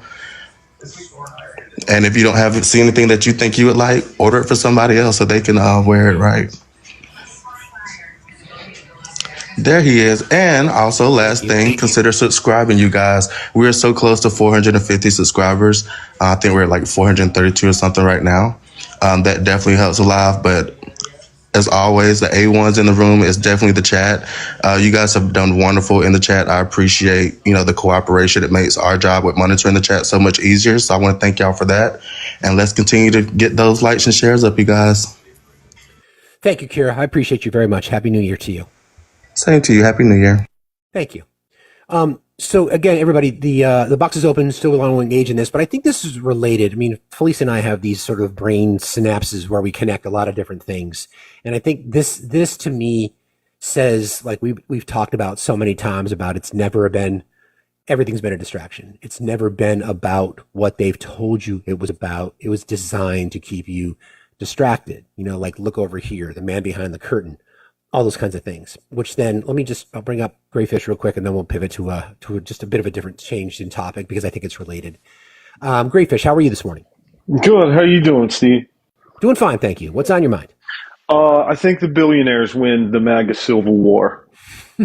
Yeah, I think so Something too. tells me they will. Yeah. I don't think that question is too hard to answer, man. I think whoever has the amount of money, they can afford the amount of pew-pews needed to win that civil war. And Elon Musk and Peter Thiel have a lot of it. Yeah, they sure do. I think that's I think for people who are willing to pay attention, I think the fanboying that the MAGA right has towards Elon, we hear them talk about it, whether it be the tech bros, whether it be those that have their script when they come to debates. They voted for what they think they're going to get, meaning that they think that the AI revolution, the Elon Musk talking about Mars, wanting to build space elevators, all kind of shit. They are all gung-ho on this. Meanwhile, what they don't realize is that their grandparents or their parents are going to lose their Social Security, or the rich will continue to get deeper tax cuts, and the burden of the tax burden will go up to the middle class like it always does. So they're in the find out phase, and the billionaires will certainly win. I agree. They will, and it's unfortunate. You knew it was coming, right? And then the thing that's so interesting about the Elon Musk stance on the H-1 visas is, Donald Trump comes out in support of them, which means that Donald Trump is in support of giving away our highest paying jobs to immigrants. But then, of course, I hear something. Sorry, that's me. I hear something. Oh, my bad. But anyway, so the H-1 visas, they target people in higher end paying jobs and everything else. And it's like Donald Trump's plan is very much spelled out. He wants to give away the highest paying jobs to immigrants while forcing Americans to work the lowest paying and hardest, physically demanding jobs as well. It's just, this is what happens. This is what they should have expected. But I have a question for you, sir, if you mind, if I may. Sure. Ask myself and Felice, what you got? Yes, Felice, this will be of interest to you as well, I hope. But, you mentioned this earlier about masculinity, and I just have 6 traits of healthy masculinity that I'm curious as to if you would agree with. Self-awareness, emotional intelligence, critical intelligence, empathy, integrity, respect, and then strength. I look at those as human characteristics that I support. Good to go. All right. You guys have a great rest of your morning. Felice, any thoughts on that? I just think most important, we all just need to be vulnerable, and that's one of the things I enjoy most on the internet. Is it just like I try to be as vulnerable as possible, because, it's Brene Brown who says, the way back to each other and to building community again is vulnerability, being willing to show who you are, without fear of being mocked or made fun of. And I think that is what the patriarchy sort of abuses out of men. right, is vulnerability. You learn at a very young age as a male that when you are vulnerable, when you express emotions publicly, that is a bad thing. And I think men, should be comfortable being vulnerable. I will add that to my list because I believe it is absolutely an incredible point, and thank you very much for that, because I think vulnerability is something that men, especially today, struggle with. Absolutely. Yeah, agreed. Thank you, Gray. Appreciate you very much. Yeah, take it easy. You too. See you later. Happy New Year. Happy. All right. So, what I'd like to do is we talked about doing some alt-right stuff, but I think it's appropriate based on this conversation because what we're talking about is the lie that MAGA voters were told that it was this immigration component. It was never about immigration. It was about racism. It was about a preservation of culture. So those of you who don't know, there's a gentleman by the name of Jared Taylor who is the face. Quite intelligent. Yeah. Actually. Yeah. The face and the voice of the white nationalist movement in our country. And this is an interview from a few years ago, but I thought I would play it because it has relevance on what we're talking about now because of the division in our country, because he references Donald Trump's mass deportation plan while Donald Trump is saying, yeah, but we need foreign workers because our country's too stupid to do the job. So just listen to some of the things he says and we'll talk about it. We'll talk during. All around the world, wherever you look, if you see conflict, people diligently slitting each other's throats, whether it's in the Middle East, whether it's in Africa, it's because of diversity of ethnicity, of language, of religion, but primarily of race. So he's blaming all the issues in the world on diversity. That's what white nationalists do. So you want to live in a white-only country? Not necessarily white-only, but a country that is clearly based on a European model in which whites will basically remain the overwhelming majority in perpetuity. Okay, how do you achieve that? Well, that's an excellent question. Donald Trump has got some first good steps in mind. He wants to make sure no more illegal immigrants come into the country, and he wants to make sure that all illegal immigrants here go back. He wants to end birthright citizenship. He wants to put at least a temporary ban on Muslim immigration. What happens with Asians? What happens with African Americans? So let's pause there briefly, right? So again, he, in his white nationalist views about a European society, we can read between the lines. We know all about that. And he connects Donald Trump's mass deportation policy to the white nationalist perspective on America. Right? It's Jared Taylor speaking. When I say quite intelligent, I mean that is just somewhat as I see him as an opponent. And the more I listen, if you read his writings and his he is quite intelligent and it's scary. Yeah, he's the face of the white nationalist movement. So if you think about what we're talking about now, especially because the reason I wanted to play this, and I think it's appropriate because it sort of aligns with this conversation about which faction within the party is going to win, because the tech bros, Elon and Vivek, and now Donald Trump supporting that as well, believes that we as a society need immigrants. They're not white-skinned Europeans. We're talking about, our country, we all know this, our country was built on immigration, our country was built on all types of groups. One of the distinctions about America is that wherever you come from, whomever you identify as, you are an American, whether you're an Asian American, whether you're an African American, whether you're a Hispanic American, whatever it might be, you're all considered Americans. Well, Jared Taylor and who's the other white nationalist? The guy I'm talking, Richard. Can't think of his name now. The leaders of those particular movements believe in the whitening of America, or this is the great replacement theory, and all these things that are Richard Spencer. Thank you, Toodles. Richard Spencer. That hate-filled rhetoric is connected to not only his white nationalist beliefs, but we're seeing this as part of the divide now, right? We're seeing, again, encouraging immigration, and they talk about legal immigration, but again, we all agree that it should be legal immigration, right? We're all in support of that, a better path to citizenship. But he doubles down a little bit deeper. It gets worse. Okay. Again, this gentleman's name is Richard Taylor, and he's talking to Jorge Ramos from Univision. happens with Latinos? What happens to my You presented people, me with a very limited view of the United States. You're saying the United States is a place anybody can come and turn it into anything you want, and the people who built this country and established its institutions, if they glimmer away, so what? You are promoting a process that will reduce my people to a minority. You want more power for Latinos. That comes at the expense of my people's power.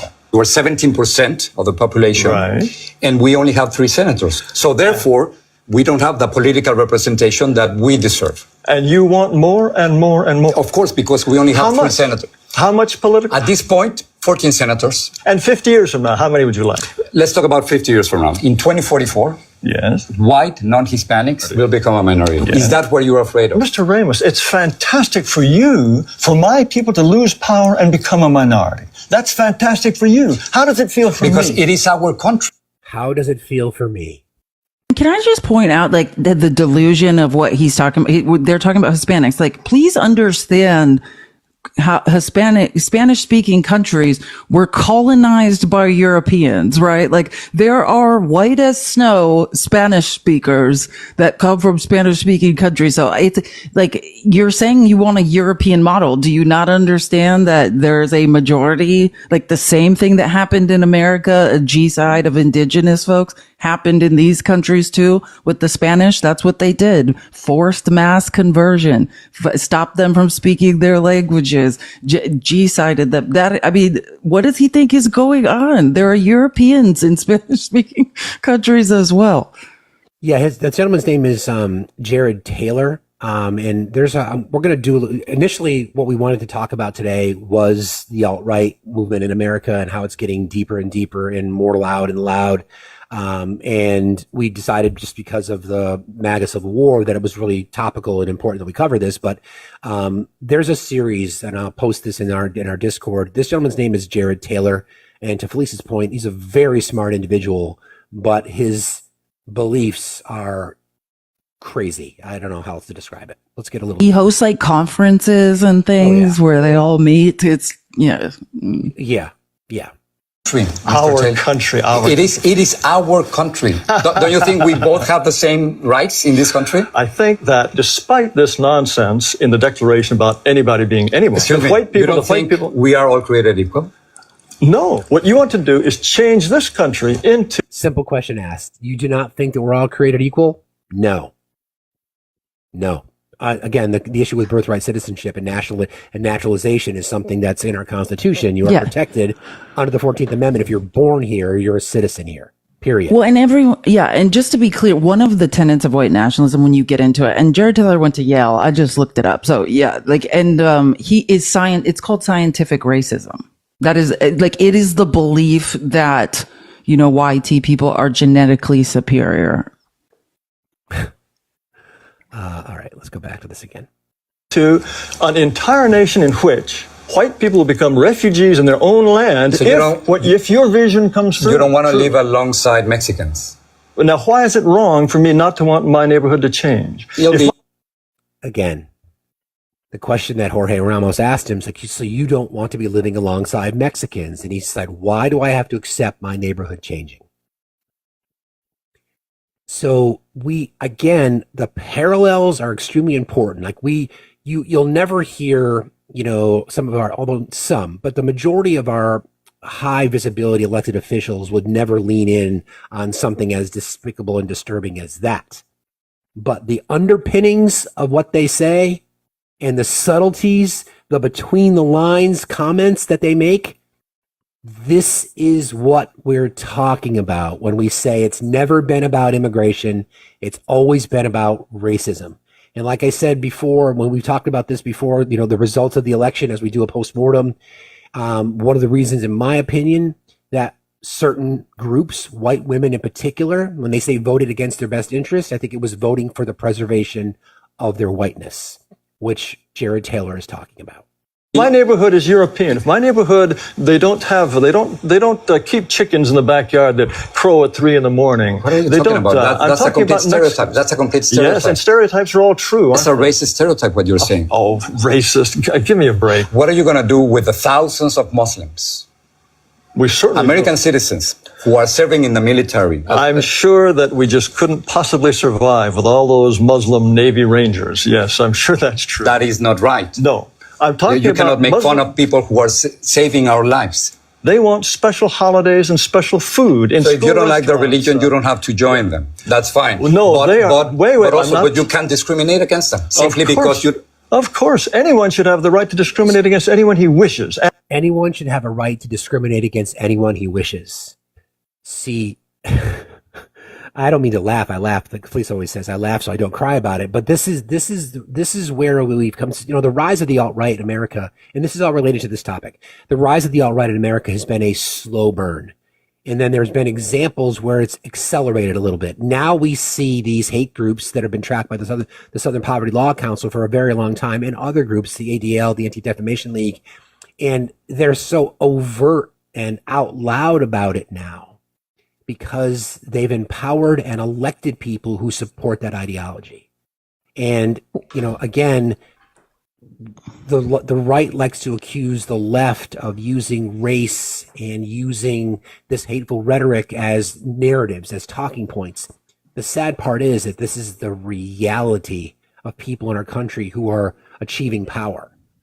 And I want to word it. Yeah, I just want to word it this way. And I saw, who is that? It's Eric Song Architects, alt-writer trolls. You and Hillary created them. You're welcome to stop writing random things in the comments and you can come up here and have a conversation about it. But I'll just put it this way because, the phrase always comes to mind, like not all conservatives are racist, but all racists are conservatives, right? And I don't even like to get into the rhetoric, because you always say like, oh, you're inciting, or that's the fringe. I would never say that stuff. What you are essentially voting for, and we know because I love math because math does not lie. And what we know is that conservative policies, right, are racist, right? They are social engineering projects that socially engineer minorities and people of lower socioeconomic status out of existence. And we know that because of impact studies, right? There are disproportional impacts on brown and black people in this country because of conservative policies. It is not debatable. And that is why, if you truly do not consider yourself prejudiced in any way, but you seem to constantly be in the company of people who are on the right, that is because the conservative policies are prejudice. Remember what Lyndon Baines Johnson said, and I quote, I'll edit for TikTok purposes. If you can convince the lowest white man he's better than the best black man, although he used the C word in describing the black man. Again, if you can convince the lowest white man that he's better than the best black man, he won't notice you're picking his pocket. Hell, give him somebody to look down on and he'll empty his pockets for you. That about sums it up. Jared Taylor, again, is the name of the gentleman that we're listening to here. He's being interviewed by Jorge Ramos. It continues. And the point is... But not by the law, Mr. Taylor. You can't do that. I think the law is absolutely incorrect. Do you feel that whites are superior, are more intelligent than blacks? I think on average, whites are more intelligent than blacks, and North Asians are more intelligent than whites. How can you say that? How can you think otherwise? Mr. Taylor, what evidence would you have to think that a pygmy is, on average, is just as intelligent as a Dane? Why would you think that? The entire record of history is completely consistent with the assumption that black Africans are less intelligent on average than Asians or Caucasians. That's absurd. That's repugnant and absurd. Repugnant to you? Yes, of course. Why would you even entertain the possibility that on average a pygmy is as intelligent as a Japanese? The comparison that you are trying to make, it is simply impossible because of historical circumstances, because economic conditions, because of the moment. Excuses. We have to be willing to say to all those who are non-European, we wish you well, but this territory is for us. And sorry, we have the right to be us, and only we can be us. So you want me to leave? Under certain circumstances, yes, we would ask you to go. Unless whites are prepared to exclude people, then they will be shoved aside. That is the fate which I will fight until my last breath.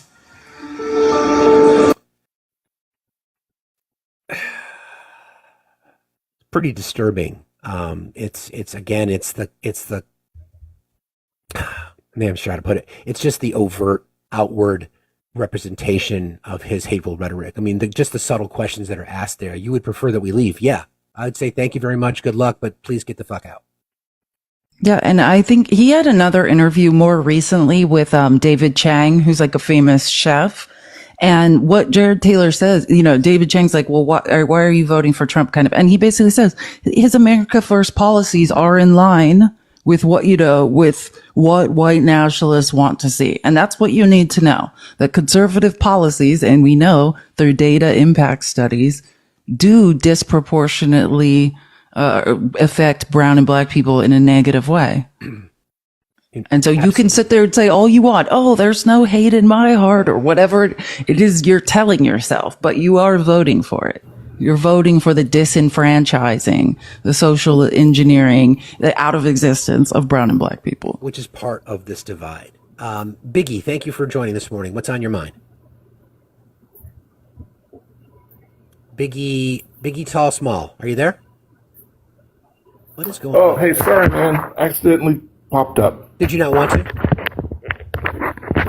No, I'm actually in the middle of writing a belated Christmas card. Thanks, though. Okay. Thank you, friend. Appreciate you very much. That's funny. All right. We'll bring up Will. Everybody, please keep tapping and sharing. Please get Felice to at least 2,000 coins, please. Her pay apps are in her bio. Also, we are streaming on YouTube. Please consider subscribing. Hey, Will, how are you today? Will, are you there? Oh my God. Hey, I actually joined as well, boss. I'm so sorry. No problem. I'm about to go to work. You have a good one, though. Thank you, friend. You too. Okay. Marble. Victoria, I see you. You're next. Everybody, tapping and sharing. There's a gifting goal today. If you wouldn't mind, please, if you haven't yet, join by, the heart. Do that. You know the thing. The thing. Do the thing. Appreciate you guys very much. MAGA beta boys down here touching tips together. Okay. That's pretty funny. All right. Air Force retired. How are you today? Pretty good. How you all doing? Doing fine, thank you. Do you have an opinion on the MAGA Civil War? I find your subject today to be very interesting, and I wrote in the comments that me as a black person, I need to listen to somebody like him. He's the person I want to listen to because he's the one that's intelligent and saying the things that need to be said for his race, I guess, for whatever his existence. But it's very knowledgeable, and it tells me what I need to know to, I guess, confront a person like that, if I want to say it like that. How to deal with them. You mean the sound of the interview that we just played? Is that what you're talking about? Oh yeah, I'm talking about I seen him before. I saw him on YouTube. He was sitting down having a meal with I believe a Chinese guy. It's David Chang. Yeah, it's David Chang. That's what I was talking about. Yeah. Yeah, I was saying that this man's his way of thinking is so twisted. I want to ask him, what are you afraid of? Eddie Huang, actually, but yes. Yeah, what are you afraid of? For some reason in white society, they feel that the black community is going to do to them what they had done to us. And I told my friend one time, I said, no, we're not going to do that because they'll make us the same as them. And I think I'm a better person than that. And as far as intelligence goes, I'm going to blow that away what he said about us being inferior, because history shows how much we have done for this country. A lot of different people have done a lot for this country.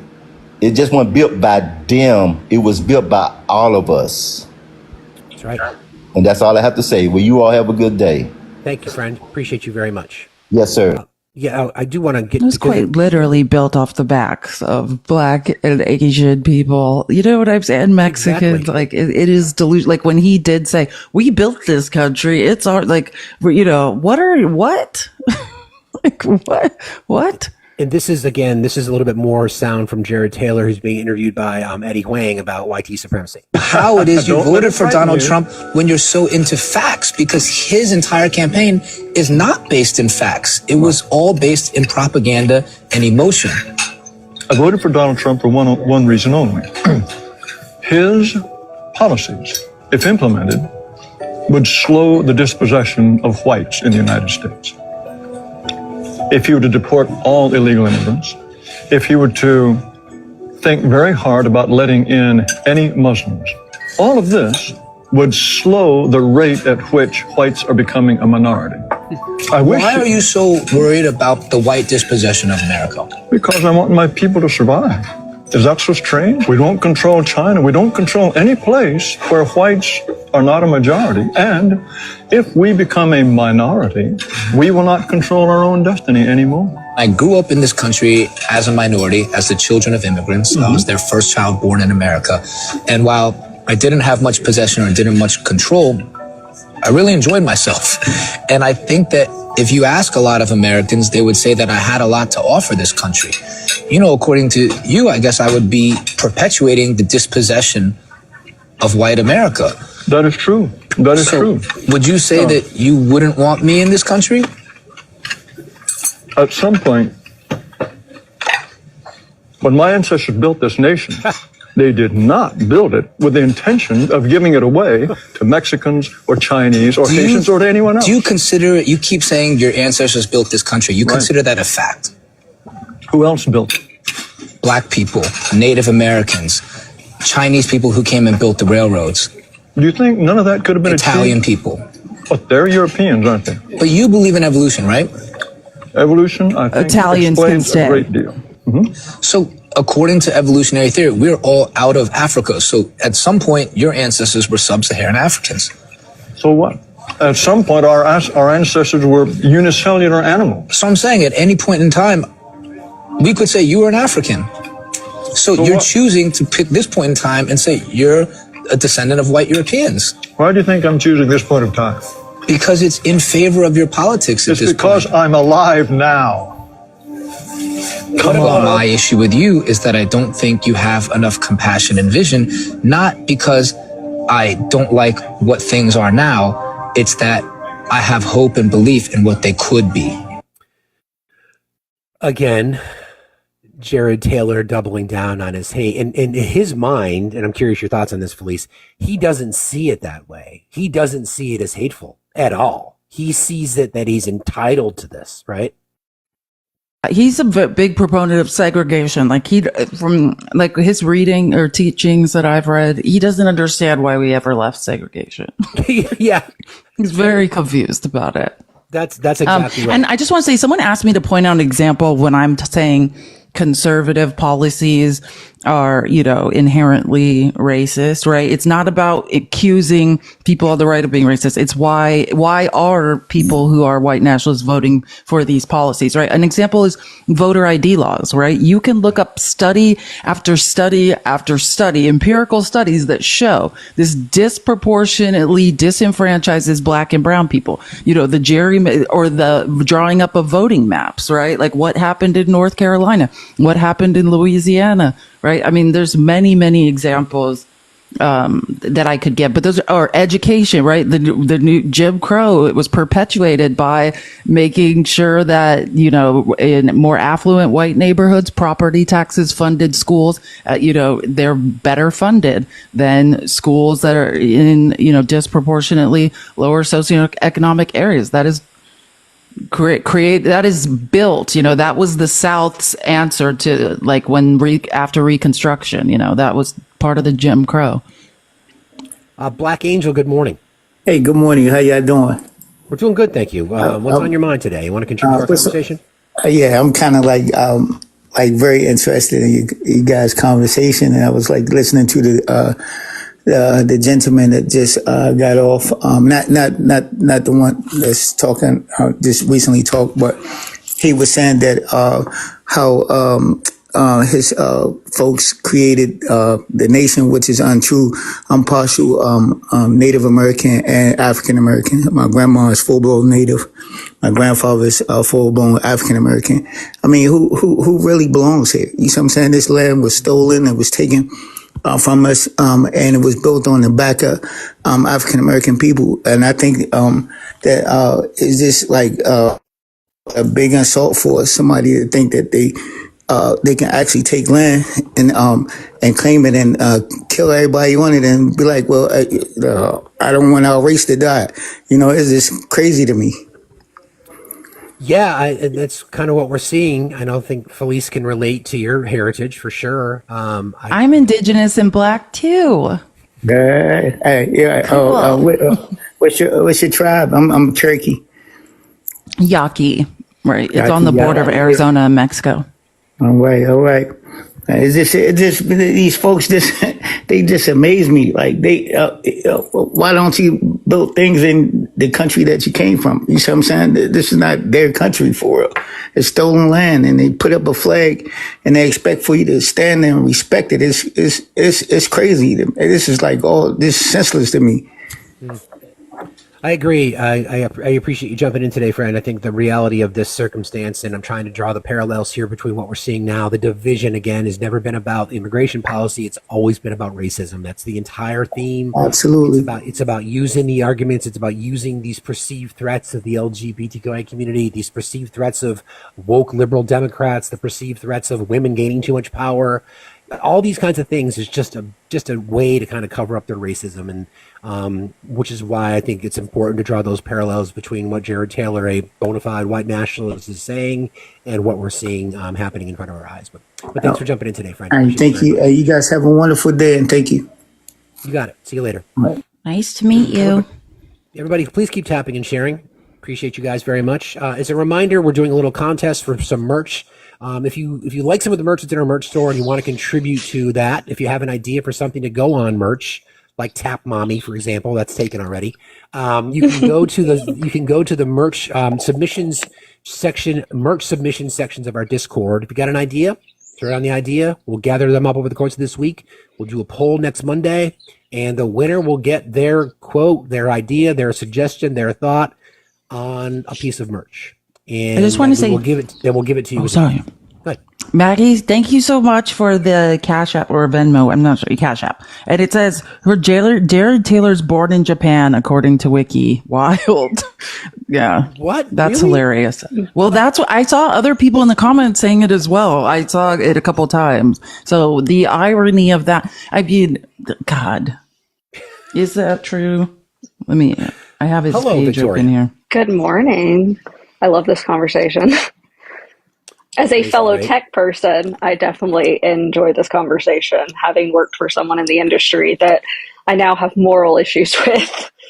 Yeah, so I was just thinking about this whole topic, and one of the things that strikes me is people are like, well, I don't want to be called racist. I don't want to be called misogynistic. And it's like, cool, we get that. But if your actions prove that, your words, your papers, etc., prove that, then you are in fact those things. And that was one thing that struck me moving into the tech industry. I've always worked in customer service in different forms. Prior to this, I worked in logistics.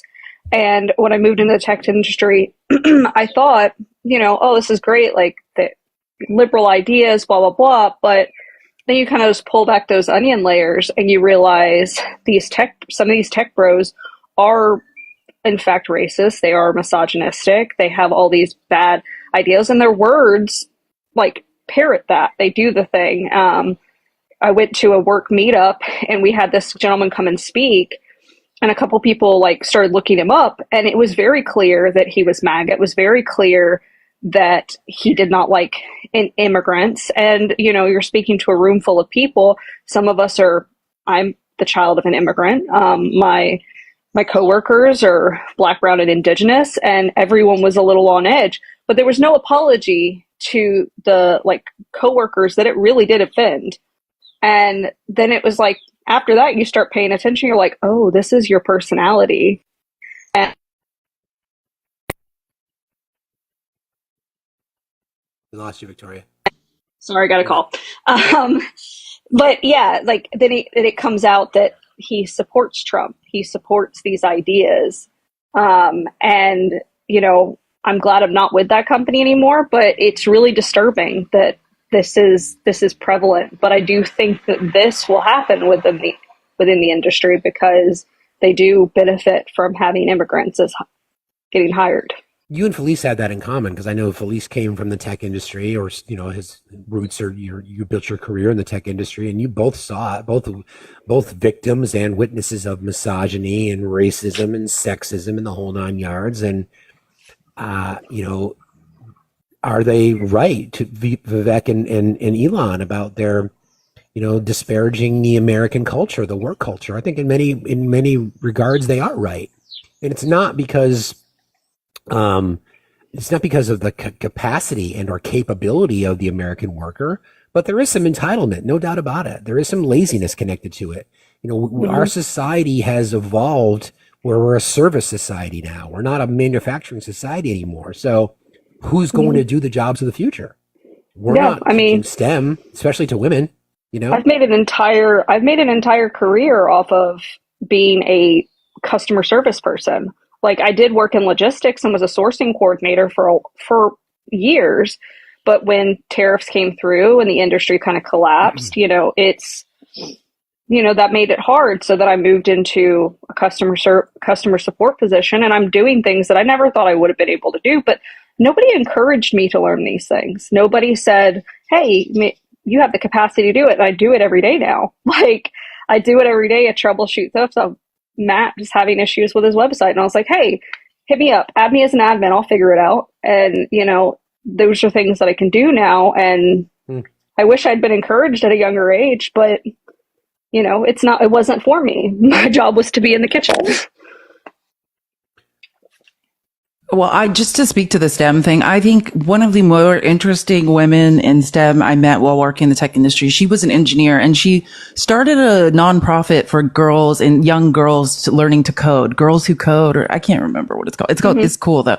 And she was talking about how just the way American culture is, right? Like, women are raised we have to be perfect, right? Like, it's almost like if we can't do something perfect, don't even attempt it. And meanwhile, we see, YT males in this country failing up like consistently, right? They're taught like the motto in the tech industry is like move fast, break things, like swing big and fail. But hey, you swung big. Men are almost celebrated for their failures. And she would talk about how when she was working with her nonprofit, there would be boys there too, but it was so interesting to her how boys would just take risks and be doing things. And it was almost like girls were paralyzed by the fear of not being perfect, of making a mistake in society. And yeah, I think that's indicative of the tech industry being 90% male and and very much predominantly white. Like, I mean, I don't know if I ever experienced my minority status to that extreme in my life as when I was in San Francisco. Yeah. I found this. I'm sorry, Victoria, go ahead. And I was going to say, like, that, I happened to work for one of the companies that ended up having a huge blow up over race.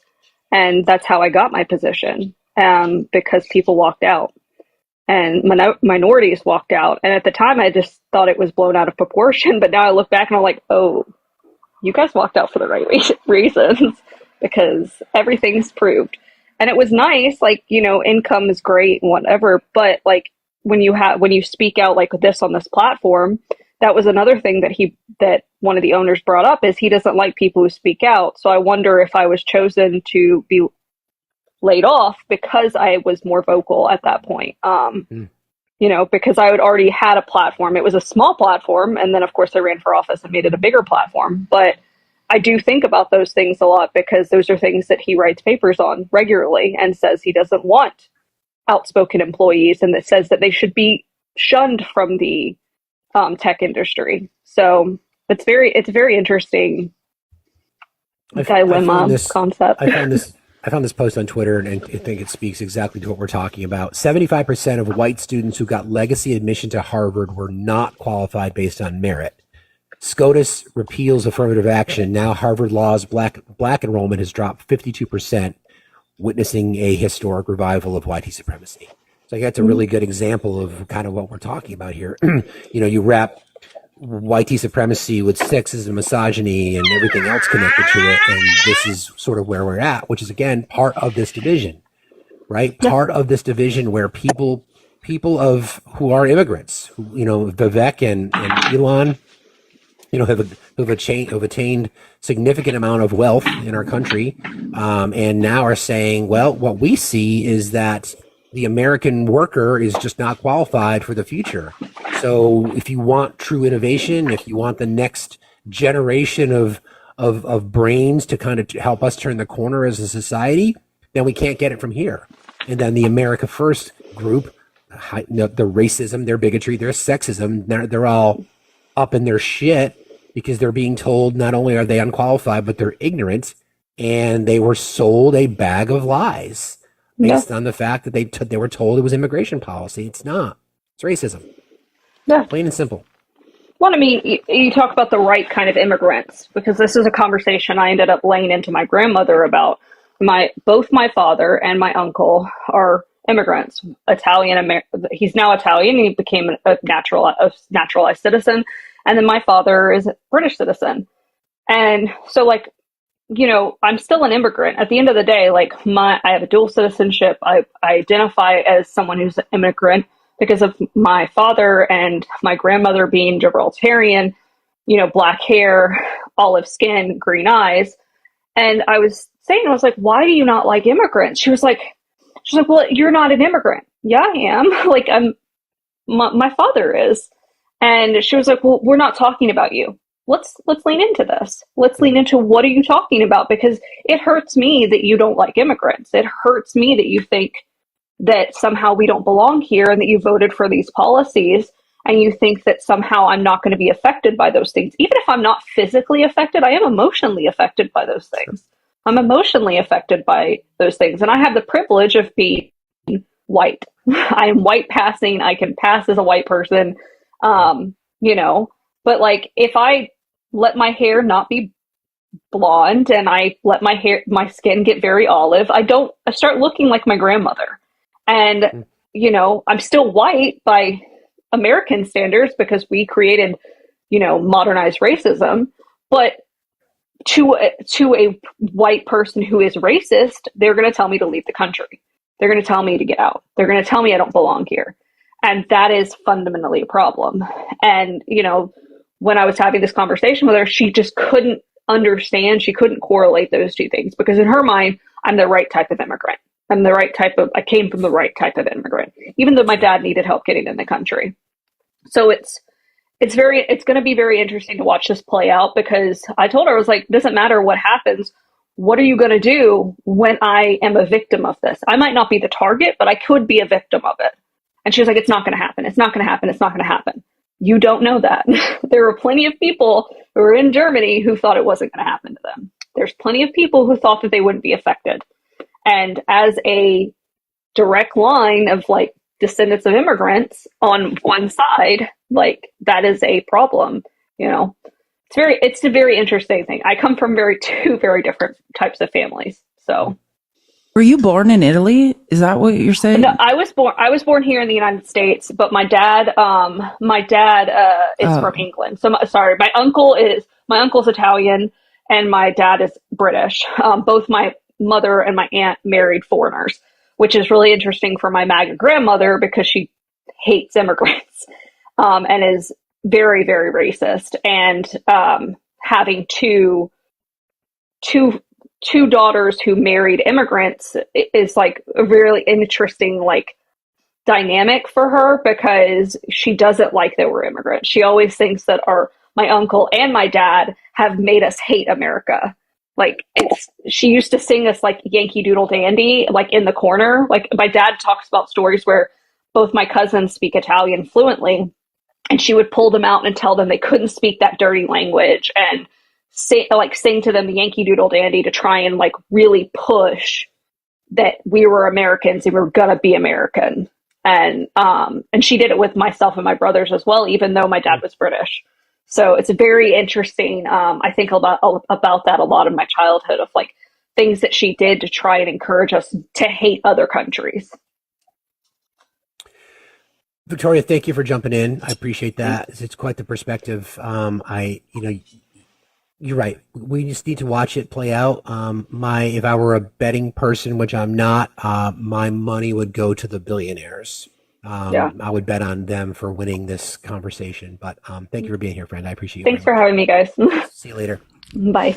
Goat in the comments is saying you're soft. Goat, why don't you come and have a conversation with us? Because it would be nice. We're looking to talk to somebody with opposing opinions. Yeah, I just sent Goat an invite. I don't think Goat will take the bait. So just as a reminder, we sort But of that would be soft if he didn't. totally, that would be really soft.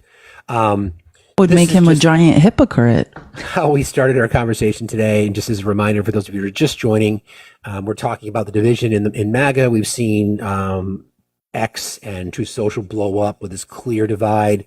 Someone's taking the Doge side, someone's taking the America First side, and I think the loyalty is now being split because as of April of this year, there are 2,781 billionaires in the world, which is a record high. 140 more than 2023 and 26 more than the previous record set in 2021. Combined wealth of those 2,781 billionaires, the combined wealth is $14.2 trillion, which is $2 trillion more than 2023 and $1.1 trillion more than the previous record. The top 20 billionaires added $700 billion in wealth since 2023. The United States has 813 billionaires, the most in the world. The top 5 richest people in America: Larry Ellison, Mark Zuckerberg, Jeff Bezos, Warren Buffett, and Elon Musk. Their combined wealth in early part of Q1 will surpass $1 trillion. The world's top 1% of earners own more wealth than 95% of humanity.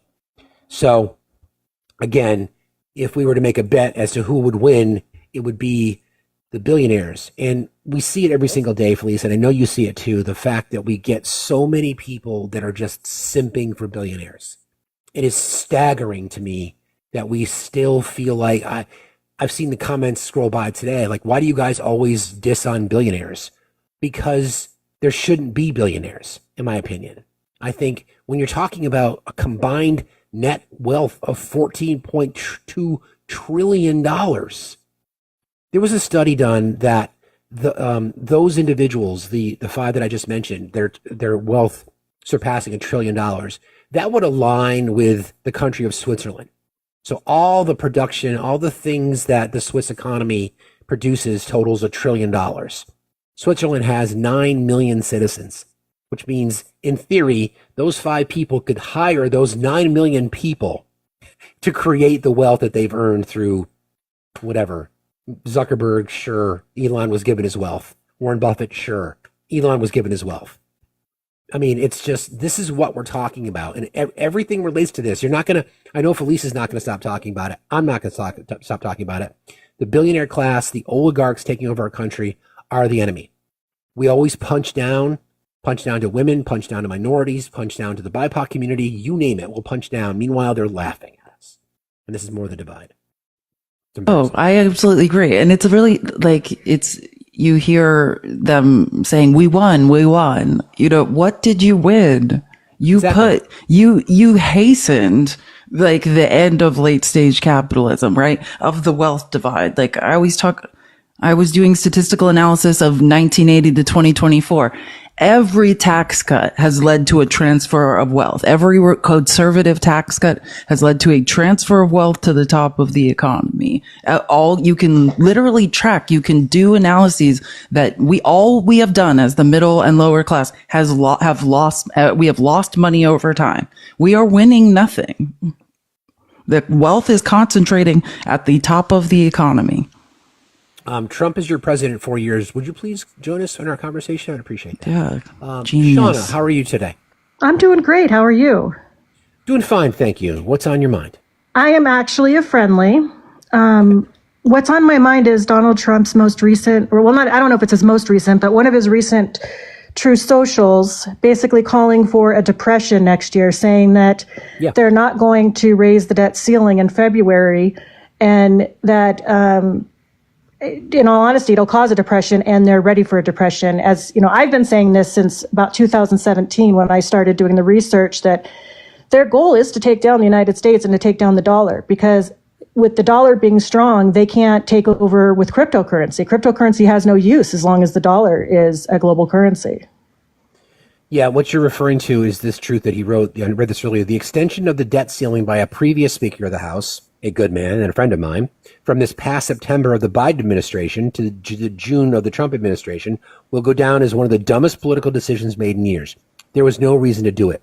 Nothing was gained, in all caps, and we got nothing for it. A major reason why that speakership was lost, in my opinion, it was Biden's problem, not ours. Now it becomes ours. I call it 1929 because the Democrats don't care what our country may be forced into. In fact, they would prefer depression as long as it hurts Republicans. The Democrats must be forced to take a vote on this treacherous issue now, during the Biden administration, and not in June.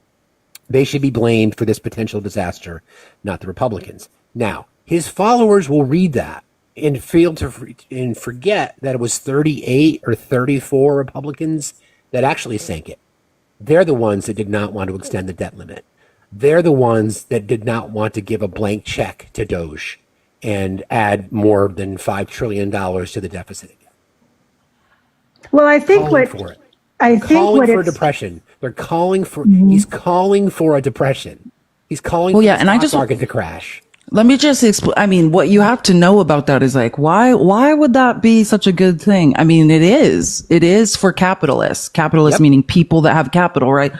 Capitalism, and this is easily trackable as well if you know how to make graphs, is a sine wave, right? It goes boom, bust, boom, bust. And it's during the bust that huge transfers of wealth happen to the top. I was just doing a statistical analysis, right? The pandemic wealth increased of 2020 to 2022 of billionaires, 3.78 trillion was transferred to the top of the economy. That's the bust. They benefit in the bust. We lose. So they don't care. A recession is great for them. They don't care. I mean, the larger issue on that is ruining our credit rating. That's idiotic for all of us. But exactly. No, but it's not idiotic for all of us if you're a bad guy. So what's been going on since 2012? We've been in World War III because President Obama started the TPP, and Russia and China both wanted in on the TPP, and President Obama rightfully said no, absolutely not. And so China started what's called the Belt and Road Initiative, and they teamed up with a lot of people. Now, what the majority of World War III is about is nuclear energy and cryptocurrency and a hostile takeover of global trade rules. China wants to be in charge of global trade. They're sick of the West being in charge. And so if we go back, and this is part of the challenge right now, is nobody went back to 2016 and talked about what Donald said when he ran. We didn't talk about Stephen Bannon saying, you got to destroy the United States of America in order to remake it in the image that they want. Nobody talked about that. And we still have Democratic leaders saying, oh, Russia's going to, use nuclear weapons. We have to worry about that. And every time I heard that, I just wanted to smack them upside the head and say, you obviously don't know what you're talking about. Because General Mike Flynn was fired by President Obama. One of the reasons, and it was a big reason, was because he was lobbying for Saudi Arabia to get nuclear energy. And President Obama rightfully said no. Yeah. And there's more money in nuclear energy than there is in gas, in currency trading, and Russia makes the majority of their money off of nuclear energy, not oil, which people also don't know. They sell uranium. So, Shauna, who do you think wins? Because obviously there's a very clear divide now. We've got the America First loyalists, and we've got the Doge tech bros. Who do you think wins this MAGA civil war? The Doge tech bros. Yeah. People don't, and I think, have you ever heard of the word Doge? Do you know what a Doge is in the 17th century and 18th century? Well, I guess 8th century. So for those of you who don't know, a Doge is, when it started, was like a president for life, more or less, right? Yeah. That's what a Doge is. And when people think that Elon Musk just picked Dogecoin for the goof, or it's just a coincidence, bullshit. Yeah. I know. That guy is intelligent. He knows what a Doge is. Yeah. Well, Shauna, I appreciate your perspective on this, and this is something that we'll have to watch. Thanks for requesting today. Thanks for being here. Absolutely. Thank you. Have a good one. You too. Everybody, please keep tapping. Tapping is clapping, sharing is caring. Why is Felice only at 1.6? Her pay apps are in her bio. If you'd like to support our channel, you can do so. There's a gifting goal today. Not a lot of progress there, guys. Please consider joining our team. We'd appreciate that very, very much. Yeah, my Cash App and Venmo is a girl has no name, like my profile name. There you go. I was going to say something and now I forgot what it was. I feel like I was going to just, I hate when that happens. I'll think of it. I do it all the time. Marble, how are you today? Oh, I was just tapping. Okay. I didn't mean, I just tapped. I'm sorry. Great job. That's Gary, okay. I Thank you for understand. tapping. Aggressive tapping can lead to... Okay, I just want to cancel. You got it. Thank you. You're welcome. Okay. Have a good day. Oh, there you go. That's nice. Thank you. Thank you so much, Bobby. You're the best. Appreciate you very much. That was nice. Someone loading about, is it? Yes. Okay. Yep. I think it's Michelle. I can see it. Yep. Michelle, are you there? Okay. All right. Just to recap, for those of you that are just joining us, our topic today is about this division within the MAGA party. There's the very, very clear lines that have been drawn. Thank you, Bobby. Appreciate you. There's been clear lines that have been drawn about, which direction the Doge tech bros want to take our country. They believe in, they believe that we need immigration for qualified, skilled workers because in their mind, the American working populace is just not qualified, lazy, and they've doubled down on that. And Donald Trump has since come out, and although he doesn't know what he's talking about, he has supported that push, right? And then we've got the America First, Laura Loomers, and others within the party that are like, wait, what are you talking about? We want, what about the brown skinned people? We don't want the brown skinned people coming in here. So, like we've been saying, and Felice put it very eloquently earlier, this has never been about immigration policy. Never been about immigration policy from their perspective. It's always been about racism. They want to use the names of victims. You'll know who I'm talking about. I won't use their name because their family asked us not to. They want to use bullshit rhetoric like they're eating the dogs and they're eating the cats. They want to use Venezuela in Aurora, Colorado. They want to use all this bullshit because the plan all along was to use the narcissist that is Donald Trump as the implement to take over power. Reduction of tax codes, removing of regulations. Pay for play. $1 billion invest in our country, and we'll just bypass and fast track any applications for whatever it is you want to do. Doing it with the EPA, doing it with the FDA. Defunding public education. So this is kind of a culmination of all those kinds of things. When you've got one side that's got deep pockets and the other side that have been turning their pockets inside out, complaining about the price for a gallon of eggs for 4 years. And here we are. It's all about money. And I just to add to that, because I couldn't agree more. I just want to be clear that what it really is about is doesn't stop at racism. It's really about capitalism, right? It's about the concentration of wealth. Right? That is what we are seeing, right? Is the concentration of wealth with a few people at the top of the economy. And capitalism relies on one thing, and that is ideally in a perfect world, slave labor. But next to the cheapest labor that they can possibly source. That is how, the surplus of capitalism is created, that is handed to the shareholders, right? It relies on cheap and or slave labor. So that's what you're seeing play out, right? You're seeing the globalist billionaires, and MAGA be like, wait a minute, we're amongst globalist billionaires? Yeah, you are, who are looking for the cheapest labor, right? Indentured, what's better than an indentured servant coming from another country? That's how Dubai was built, for instance, right? They have laborers come from East Asia. They take their passports, right? And they say, you're going to work you owe us this much money because we brought you here, and you're going to work for, they say 7 years, but maybe it's longer, a lot of them unalive, right? That same thing with Qatar, that skyline getting ready for the Olympics. That is what they did. And if anyone was pointing it out, they would unalive them. Yeah. Capitalism is built on cheap labor. And one of the exchanges with sort of the European whiteness for the average YT man in Western civilization was hey, we're going to give you social capital, right? Because of your skin color, you're going to feel more important than maybe brown or black people. But the reality is they too are in the same boat as us. We are all being robbed by the same people. Will, I saw you in the comments, and I wanted to invite you up, and thank you for accepting my invite. Thanks. I just came in to get some knowledge. I didn't expect to come up. Thanks, man. Your perspective on this, I think, is interesting because you speak for rural voters a lot, or you're at least trying to speak to rural voters. Yeah. And now a lot of those hardcore America First loyalists are kind of caught up in this bit of a civil war, right? Where there's a clear divide, like we've been talking about all morning. So how do you think that's going to land on those MAGA loyalists, if you will? On Monday mornings, I need to change the time so I don't conflict with you because you own TikTok in the mornings. But I do a little 1 hour kind of news story in the mornings on Monday. And it's funny that you're talking about this, Steve, because I brought this up today.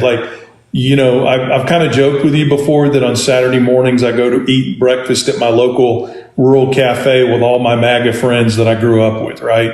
And trust me, I get an earful then because these guys all think I talk directly to the president, which isn't even close to being true. But it's their one opportunity to talk to a Democrat in politics and tell them everything we're doing wrong. And this Saturday was like the first time that I'm starting to see the eyebrows go up over the mass deportation issue.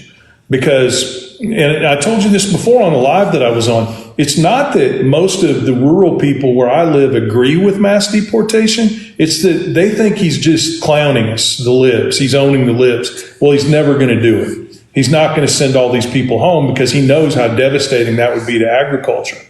And now, I'll be right back. I'm listening. I'll be right back. Yeah. Now, with this big civil war that broke out,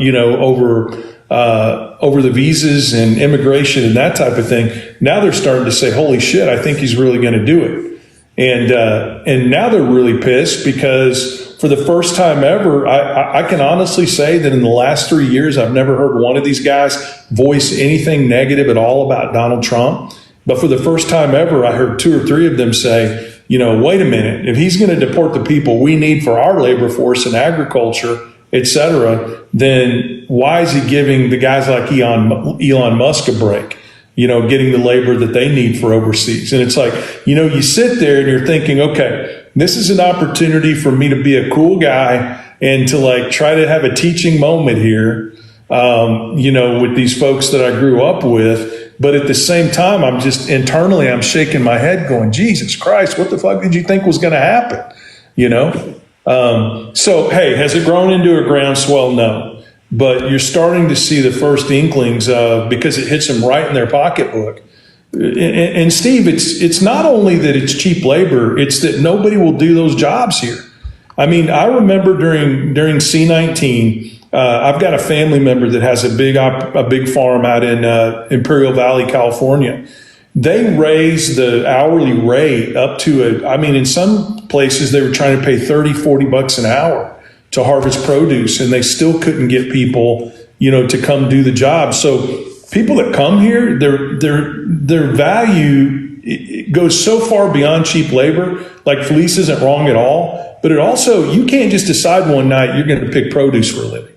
You have to have the stamina, the skill. It is a skilled job. As much as people don't realize that it's a skilled. Anyway, I'm rambling, but my point is, I think I'm starting to see the first recognition in these people that, wow, it's not going to be the way he promised us it would be. There was this, I'm not sure, it might have been I'm not sure who covered it, but there was an interview with a South Dakota dairy farmer who lived 10 miles from Kristi Noem, the governor and now DHS secretary at some point. And the farmer was asked, who you voted for, and he said he voted for Trump. And then the person was trying to explain to him the mass deportation policy, and the farmer was like, well, that's not going to happen. And the reporter's like, well, what if it does? And he's like, I'd be out of business tomorrow. Yeah. It's 75% of his workforce were undocumented workers, right? So I guess my question then to you is is this an opportunity? I know we're in the wait and see mode, right? We talk often, we've talked very often, and I've been very candid about this, is that it may take the entire system to crash for anybody to realize what they voted for. Sadly, it's always people at the bottom that will suffer the most. Mm-hmm. So I go back and forth as to whether or not I don't want that to happen, but it may need to happen. I do too. I do too. Yes. You know what I mean? We're all in that kind of boat, right?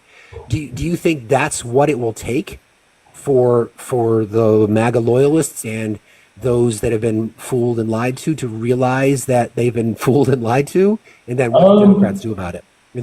Steve, is it okay for me? I mean, I don't want to say anything about this unless you're okay with it. Can I talk a little bit about what you're helping me with, what we're going to be doing, just for a second? Yeah, man, please go for it. Yes. Okay, so we're putting together. We've already put it together. Actually, this week we're going to get down to the bank to get it, get the account set up, et cetera. But we put together a nonprofit for lobbying purposes called the Back 40 Action, and then we put together a PAC, super PAC, that we can support local, state, and federal candidates called the Back 40 PAC. And Steve has graciously agreed with his marketing background, because I'm not a creative person at all, to help us out with this. And honestly, Steve, I see it. I think, obviously in the beginning, opposing some of these cabinet nominations is going to be critical for this nonprofit.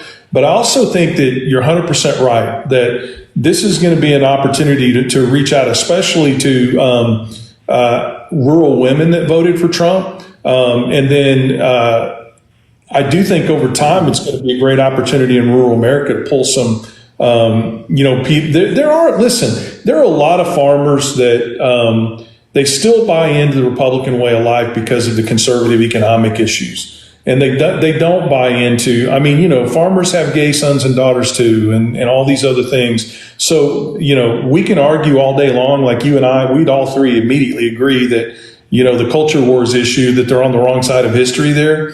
Right. But they'll come with us if they learn in the long run that some of these things that they didn't think were going to happen because he was all bluster are going to happen. So, yeah, I do think it's an opportunity. You're still going to have farmers and ranchers that are going to be victims of the culture war no matter what, kind of like that book, What Happened in Kansas, talks about. But I do think there's going to be opportunity here, because it's the very first place it's going to hit them is in the pocketbook. The very first place, because it's not only that you're taking away their labor, but there's no labor force there to replace it. I mean, I've run into this, Steve. I've posted jobs paying $20 an hour and gone to the local FFA program or, something like that to try to get people to come do these really heavy, intense physical labor jobs. And I'll have times where I go 3-4 months and I can't find anybody to fill that job. So I do think it's going to be an opportunity, maybe not from a moral perspective. I'm not sure they'll come with us because of that, but I think it's going to be an opportunity from an economic perspective for sure, to Felice's point. I think you're right. It may take the ship to sink for them to realize it, especially since they ran on sort of salivating over mass deportation and ending inflation and prices going down, and we all knew that that's just impossible, that it's not going to happen.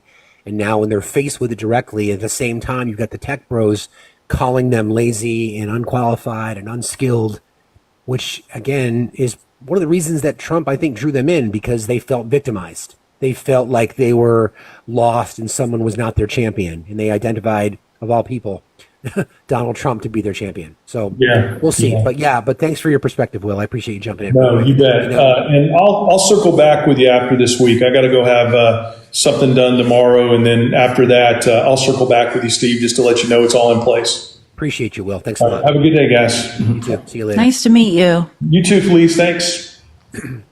Breaking news. Donald Trump has endorsed Mike Johnson for Speaker of the House. So we'll see how that goes. Well, there you go. Well, it will be interesting because then they'll all just fall in line. Except for maybe Thomas Massey, which Thomas Massey is nuts, but I do appreciate, he's one of the few, he's one of the 24, was it 24 in the under 30 who didn't vote for the spending bill? So. Chip Roy, another one that's got some issues. Chip Roy's good. But you know what's an interesting thing Thomas Massey said too? In between all the last few days, just yelling about how he doesn't trust Mike Johnson, he also pointed out, he's like, Congress has paid out $17 million in settlements for SA lawsuits. He's like, don't you think we should release the names of those people, of those Congress people? I'm like, for once I agree with Thomas Massey. Right. Release the names. There was some reporting about Kay Granger about how they've known about this going back to May or June, and they intentionally did not want to release it because they needed the vote. So there's that. Mr. Minderbinder, how are you today? On the mend. How are you guys? Doing fine, thank you. Who do you think's going to win the MAGA civil war, or do you think there is one? There absolutely is one. It's been inevitable. I don't think anybody's going to win, unfortunately. You don't think the billionaires, the deep-pocketed billionaires, are going to win? I mean, that's probably the most likely scenario. I mean, Trump he's sort of just a aimless vessel, populist vessel for all these big money interests. I mean, I don't know how he's going to find a way, and obviously they're not finding a way to go forward with Elon Musk's visions of the future, with Putin's visions of the future, with Peter Thiel's, J.D. Vance's visions of the future. And they're all just we're just watching them all kind of collide and blow up in their own face. Yeah, did you have something else on your mind that you wanted to talk about when you requested? I mean, I guess I kind of just wanted to chit chat about that. I haven't really had a chance to think or go back and forth with anybody about it. Who'd you vote for? Who'd you vote for? 2024. I voted for Kamala and Walz. Yeah, I mean, I think what we kind of been touching on this morning is just, the reason that the divide came about was because Vivek, well, it has to do with the hiring initially, but Vivek literally going after MAGA voters. Let's be real. That's who he was going after. So he sort of lit the match. And then the MAGA loyalists, the America First loyalists, have been the ones that have said, wait a second. You're saying that the people, we put you guys in power, although no, they didn't. Their money, their votes did, but the money did. We put you in power based on this America First ideal, and you don't give a shit about us. And the way I look at that, it's just like Vivek and Elon are saying that America has the capacity to be great in these sectors, but not with American workers doing the job. So it's like this twisted logic. From their perspective, it's clear and concise, but MAGA is going to interpret that a different way. And I think it's like, I don't know. I think the conversation is twofold, right? Like, number one, I just was pulling up, I love the Peterson Institute for International Economics, and they have nice graphs that are easy to understand. For one, it's like what we have to explain to MAGA is in the short term, the effects of a mass deportation, right? Like, we are looking at double the Great Depression if we just deported 8.3 million, right? Not even, a little more than half of the immigrants that are slated to be deported. And that's not even talking about the cost of the deportation, which, is estimated as high as 600 billion. But, we're talking about crashing our own economies, biting off our nose to spite our face. And then the second part is validating MAGA, because it's true. What has happened with American policy has left American citizens behind, right? We should be subsidizing education, right? I was just reading, like, Oklahoma, this House bill, I think it's 3278.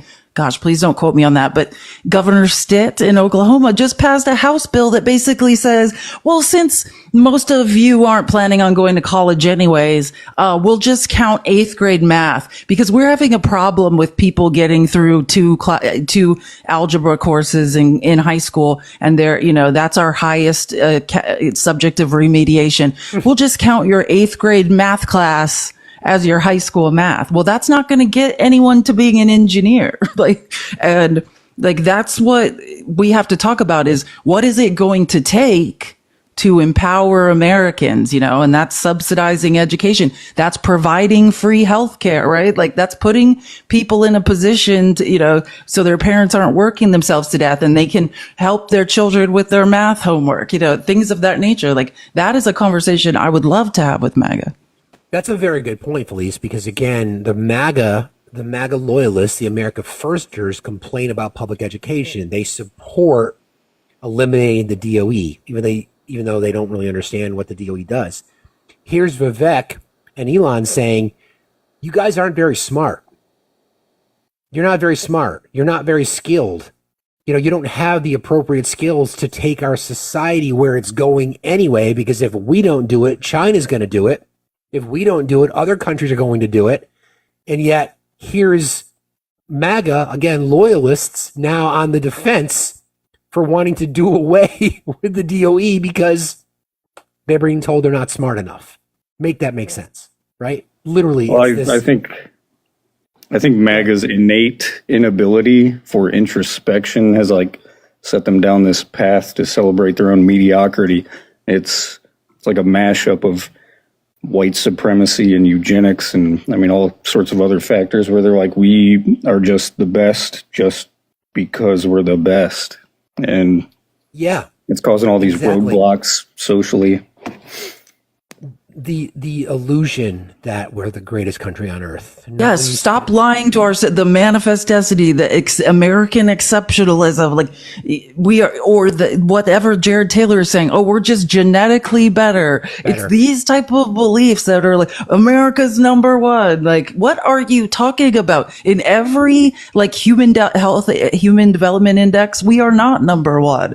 I had a young 18-year-old when I was debating with Pickles a couple of days ago come up and say, and imagine choosing the Scandinavian countries, literally chose the Scandinavian countries where they are beating us in every measurable category. Everything. Yeah. Everything. Exactly. And he was saying because women have been presidents there, they've been rutted to the ground and are off. And I'm just like, wow, this is America. Like America is garbage. We are at 17.8% poverty rate. There's a Washington Post article that came out Saturday, this weekend. We are now at like 18%, unhoused in this country, like an all-time high. Like America is not great. No, not even close. Mr. Minderbinder, thank you very much. I appreciate you. Hey, not a problem. Well said. And then you talk to what we need to talk to them about is what policies actually reverse those issues, and then what they don't like, because they've been taught, brainwashed to think personal responsibility, pull yourselves up by your bootstraps. It's like, we know that none of that will work. Guys, I'm sorry about the tech. I'm trying to get it figured out. I'll just yell. Fish Trucker, how are you today? Hey, brother and sister, doing good. Hey. You sound okay to me, Steve. Thank you, buddy. Appreciate you. I've been going into some opposition, some MAGA lives to, I don't know. I think I've been watching and hearing this stuff enough where I've been able to hold conversations with people and kind of dunk on them, so to say. But I'm noticing, if you remember back to 2016 when Trump won the first time, and you realize a lot of the hoods came off, it's happening again. I'm starting to even record some of these lives. I don't report people, and I honestly don't even know what to do with the recordings. But there were some last night that it was straight up Proud Boys going after a woman of color, a gentleman of color, and just piling on and on and on. It was really disgusting. So I just kind of, I'm asking you, if you had that kind of stuff, I mean, I'm sure you'd put it in the clips and put it online and saying it's not good or something like that. Is there anything we can do to hold these people accountable and to get these fucking hoods back on or off or whatever it is? Well, it's a multi-part question. I think the first step is exposure. Sunlight's the best disinfectant. The more opportunities we have to do that, the better off we'll all be. Like I've shared many, many times, we are upside down and we're losing the fight in social media spaces. There's not enough voices like Felice's to be heard out there. There's not enough representation in large social platforms for people to push back against these kinds of things. There never has been, and we continue to lose that fight. I think it's got to start there. Then I think it takes courage. I think it takes courage for people to stand up to it and say, enough's enough. We're not going to tolerate this anymore. And, I want Felice's opinion on that as well, please. Yeah, well, I mean, yeah, I come from, it's twofold for me, right? I have two backgrounds. I was a teacher, so I have this undying belief, right? We know that what is the best thing to lift people out of poverty? Education, right? Yeah. And so that is why the most dangerous thing MAGA can do to themselves, right? And they will drag us all down with them. And now they're seeing why with the H-1B visas is to not focus on education, for us to not invest in education, to not place a huge importance on education, to not make it a safe space for children, right? The mental impact of these mass tragedies, of the fear of these mass tragedies. are crippling students' ability to learn. They're calling this generation like the anxious generation. They are quite literally growing up in constant fear. You cannot learn that way. You cannot learn when you're hungry, right? You cannot learn when you don't have shoes on your feet. Like, there's all these barriers to entry. So it's there. Education is one part, and then the other side of me comes from the advertising world, which then just says, hey, just like we almost eradicated smoking in America, like we could just advertise it out of them, right? This was all around. Let me just. I'm sorry. Go ahead. That's fine. It was all around deportations, and it's really fucking disgusting, and it makes me sick to my stomach to hear and see, and it's carrying those schmatzy sayings, and it's really gross, and it's out there. So I appreciate what you guys are kind of doing to expose that, and I just wanted to run it by you guys. That's all. Thanks, Trucker. Appreciate you, brother. You have a good Oh, day. good. Be safe out there. Have a great day. Bye, Felice. Bye. So this is an interesting, another little, meme that's out there, but I think it's real. So maybe if I defend billionaires and fight for their right to hoard infinite money and fight against good policies that would lift poor people out of poverty, then maybe I'll be rich one day myself. And I think that kind of says a lot. Well, I know, and that's the number one thing I hear in debates, right? And then I start showing data. Hey, not taxing billionaires, cutting their taxes, cutting corporations' taxes, saying, hey, if we tax them, they're going to offshore. It has helped us amass zero wealth in the middle and lower class. Literally less than zero. We have lost wealth because of it. That is not the answer. And Robert Reich, who is a former labor secretary, and he's an economist and a professor at the University of Berkeley, he talks about it constantly. If you don't follow Robert Reich on TikTok, follow him. He's amazing. I agree. Riarco, how are you today? I'm doing well. It's interesting to hear that Felice was a former educator. I say this all the time, where I don't think people really understand it, that our global economic systems are rooted in education. I mean, at this point, our country's ability to synthesize should be a national security issue. Honestly, we have a problem with it. So many things.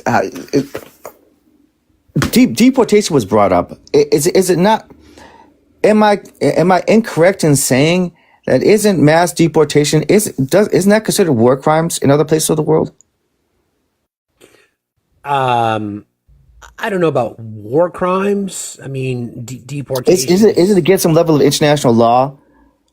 Well, the issue. It's definitely breaking a bunch of treaties. I mean, that's really what the issue is we can't do it because the countries are not going to take anyone back. Like, that is the issue. It's a violation of a lot of treaties, right? When you get your feet on U.S. soil, you have the right to claim asylum, right? You have that's how international migration treaties work. And plus the fact that it violates constitutional rights of people that are here. So there's that as well. 14th Amendment discusses the citizenship clause and also rights under the law. So if you're here, whether you're here as an undocumented or illegal, as they like to say, you're still protected by the Constitution. So war crimes, interesting. I mean, I think to Felice's points, it's a violation of treaties, the biggest thing.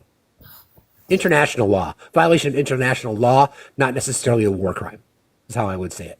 I kind of threw it all in the same category. I knew something was off with it. I know I've read something somewhere. I wasn't quite sure what it was. I did my spaghetti theory, threw it against the wall and see what stuck. But here's the biggest thing with MAGA. I think, I think the point I'm about to bring up isn't just MAGA. I think it's a problem with how we understand capitalism in our country.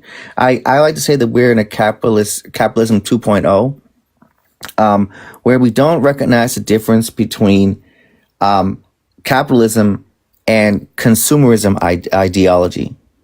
Are you guys familiar with what consumerism is? Absolutely. Yeah. I worked in advertising. Oh, so you understand. I perpetuate consumer. Yeah. I actually feel quite a lot of guilt for my contribution to it. Yeah.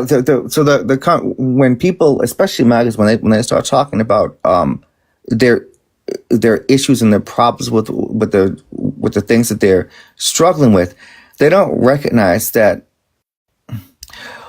while they think they're supporting capitalism, they're supporting consumerism, and they don't recognize what the ideals are in it.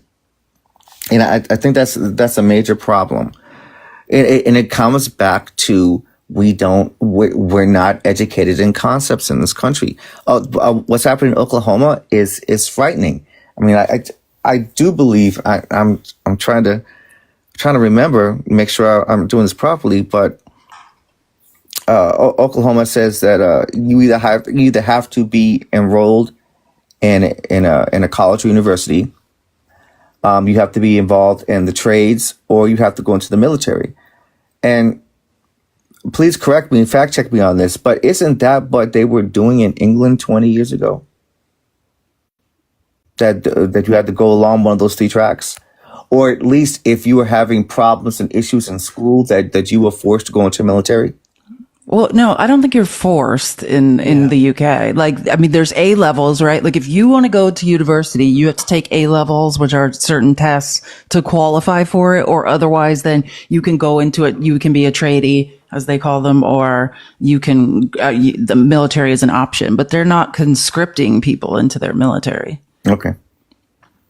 It seems like it reminds me of what was happening over in Britain some decades ago. So I mean, we have to get better about education. We have to it should be a national security issue. There should be and the UK heavily subsidizes like university, right? Like they do that. That's what we need to be doing. Like we can't. Why do we expect Americans to want to go to college when they know, I'll be in a lifetime debt? Like, I'll put myself into a lifetime of debt doing that. Yeah, the cost benefit analysis is not good at this point. Anything else, Riarco? That's about it. You brought up some things and it tickled my fancy, so I thought I'd jump up and say my piece. I've been listening to you for a while. This is the first time I think I've been up on the panel. Thank you for having me up. I appreciate it. You got it. Thank you very much for being here. Have a good day. See you later. Right, bye. I wanted to point out Tona said this because I wanted to say I did my research. I read the House bill in Oklahoma. People are saying that like you have to either you're in a trade or you go to university or you're going into the military in Oklahoma. I read the entire House bill. It doesn't say that. It's not mandatory. I would like to address Hans Gruber. So I just wanted to say that, like, from my research, they're not forcing people in Oklahoma to do that, and I don't know how they could legally. I'd like to address this because there's a lot of confusion that people, again, because you're only getting your news, you're not bothering to read. The 14th Amendment of our Constitution makes very clear distinction between what qualifies as citizenship and protections under the law. So, citizenship grants citizenship to anyone born or naturalized in the United States, including formerly enslaved people. That's one side. So the birthright citizenship. Okay, you're born here, you're a citizen here. Equal protection requires states to provide equal protection of the law to all people within their jurisdiction. Representation, a portion of, what is the other piece? Disqualification. Yeah, those two, the due process clause. So there's the citizenship clause and the due process clause. So if you are in our country, you are protected under the Constitution, whether you are a citizen or not, whether you cross the border through a port of entry and claimed asylum or not. If you are here, you are protected under the Constitution. Why do people not bother reading? I don't understand. Yeah, okay. Hello, Moth. Hello. How you doing? Well, I'm a little sad, if I'm honest. Why? Well, there's a couple things. One, we're not at 500K yet. That makes me sad. Agreed. So, if you don't want Moth to be sad, then you guys need to start tapping. Also, I'm sad because my shirt was supposed to be here this weekend, and then the schedule got pushed back, and now it's not supposed to be here until tonight. So, I don't have my shirt yet because the delivery in my area sucks. Oh, and on that topic, by the way, so just as a reminder, looks like the majority of shirts for the Sound of Children Screaming have been removed, have been either shipped and are in the process of being shipped. We are still using that as a fundraiser for our friends Brett and Nikki. That is in the merch store. All profits from the sale of that shirt will go directly to them. Also, hi, Felice. Hi. Sorry, I am like half awake today because I worked my overnight job last night and I'm about to clock into my other full-time job. So I am not 100% here today. So what you're saying is that you're helping billionaires get another boat, Moth. Oh, I'm just trying to pay my mortgage. I get you. I understand. I understand. Yeah, like Sam said, don't make Moth sad. Tap the screen. Also, share the live. The shares are actually doing pretty good today. They can always be better, but they're doing pretty good. Let's send those gifts. Also, I think Felice needs some more gifts. I don't think she has enough. So I think we should be sending her some more. She's almost at what, 4K now? She needs to get there. Why is she not there yet, guys? Come on. Agreed. And it's A Girl Has No Name is also her page available at any time. And there's the flappy dog ears in the background in case you didn't hear that. You're let's see what else. Let's join. I saw some people joining the Discord. That's awesome. We always love to see new people joining the Discord. You do not have to be a subscriber to join the Discord, but if you are, you get some pretty cool benefits with that. You get a little bit of a discount in the merch store, and we have some amazing merch, like the "Just Let Me Pee" shirt. Yep, I dissent. And I dissent. Yep, and I am fucking zen. Steve, you need to be more zen. I am fucking zen, Moth. Okay, seriously. Inside joke. But yeah. That's all I've got. So tap the screen, share the live, send those gifts, join the Discord, do all the things. And if you do those things, I'll give you a little smooch on the forehead. Thank you, Moth, very much. Appreciate you. Shout out to mods everywhere who keep us sane. I just want, can I just say something? Mods, by the way. Yeah, I just want to address, okay, and again, anyone can read the Oklahoma bill. It's House Bill 3278. I suggest everyone read it. Like, it has been blown. I understand there's probably some TikTok videos being made about it or something, but I do think it's a little bit blown out of proportion. It's actually kind of the opposite, right? It's saying, I don't like it as a teacher because it's basically saying, hey, if you want to go into a trade, then you can revert to 8th grade math as your math requirement. It's about preventing remediation as a reason to not graduate high school, right? And they're saying, hey, and if you want to be a welder, then you can take fabrication math versus trying to get through algebra 2, because kids are not passing algebra 2 in Oklahoma. The other thing it does that is disturbing as a teacher, because I've read it, again, it's not a long bill. Everyone could just go read it, is that it drops foreign language, which is kind of gross. They no more Spanish requirement and no more no more arts. There's no more fine arts requirement. There's no art class. So, but again, any kid can take those classes voluntarily. If you are planning to go to college and you need a foreign language, as you oftentimes do, any kid can be in any course track they want. It's about, if a kid knows, my dad's a welder, I'm going to be a welder, I don't need certain classes, and if there's more specialized classes for me, I can get into those. Yeah. That's what it's about. It's about more specialized paths when kids are sure what they want to do, right? I don't think it's great to drop math requirements. I think that's part of the problem we are now having with H-1B visas. But House Bill 3278, right?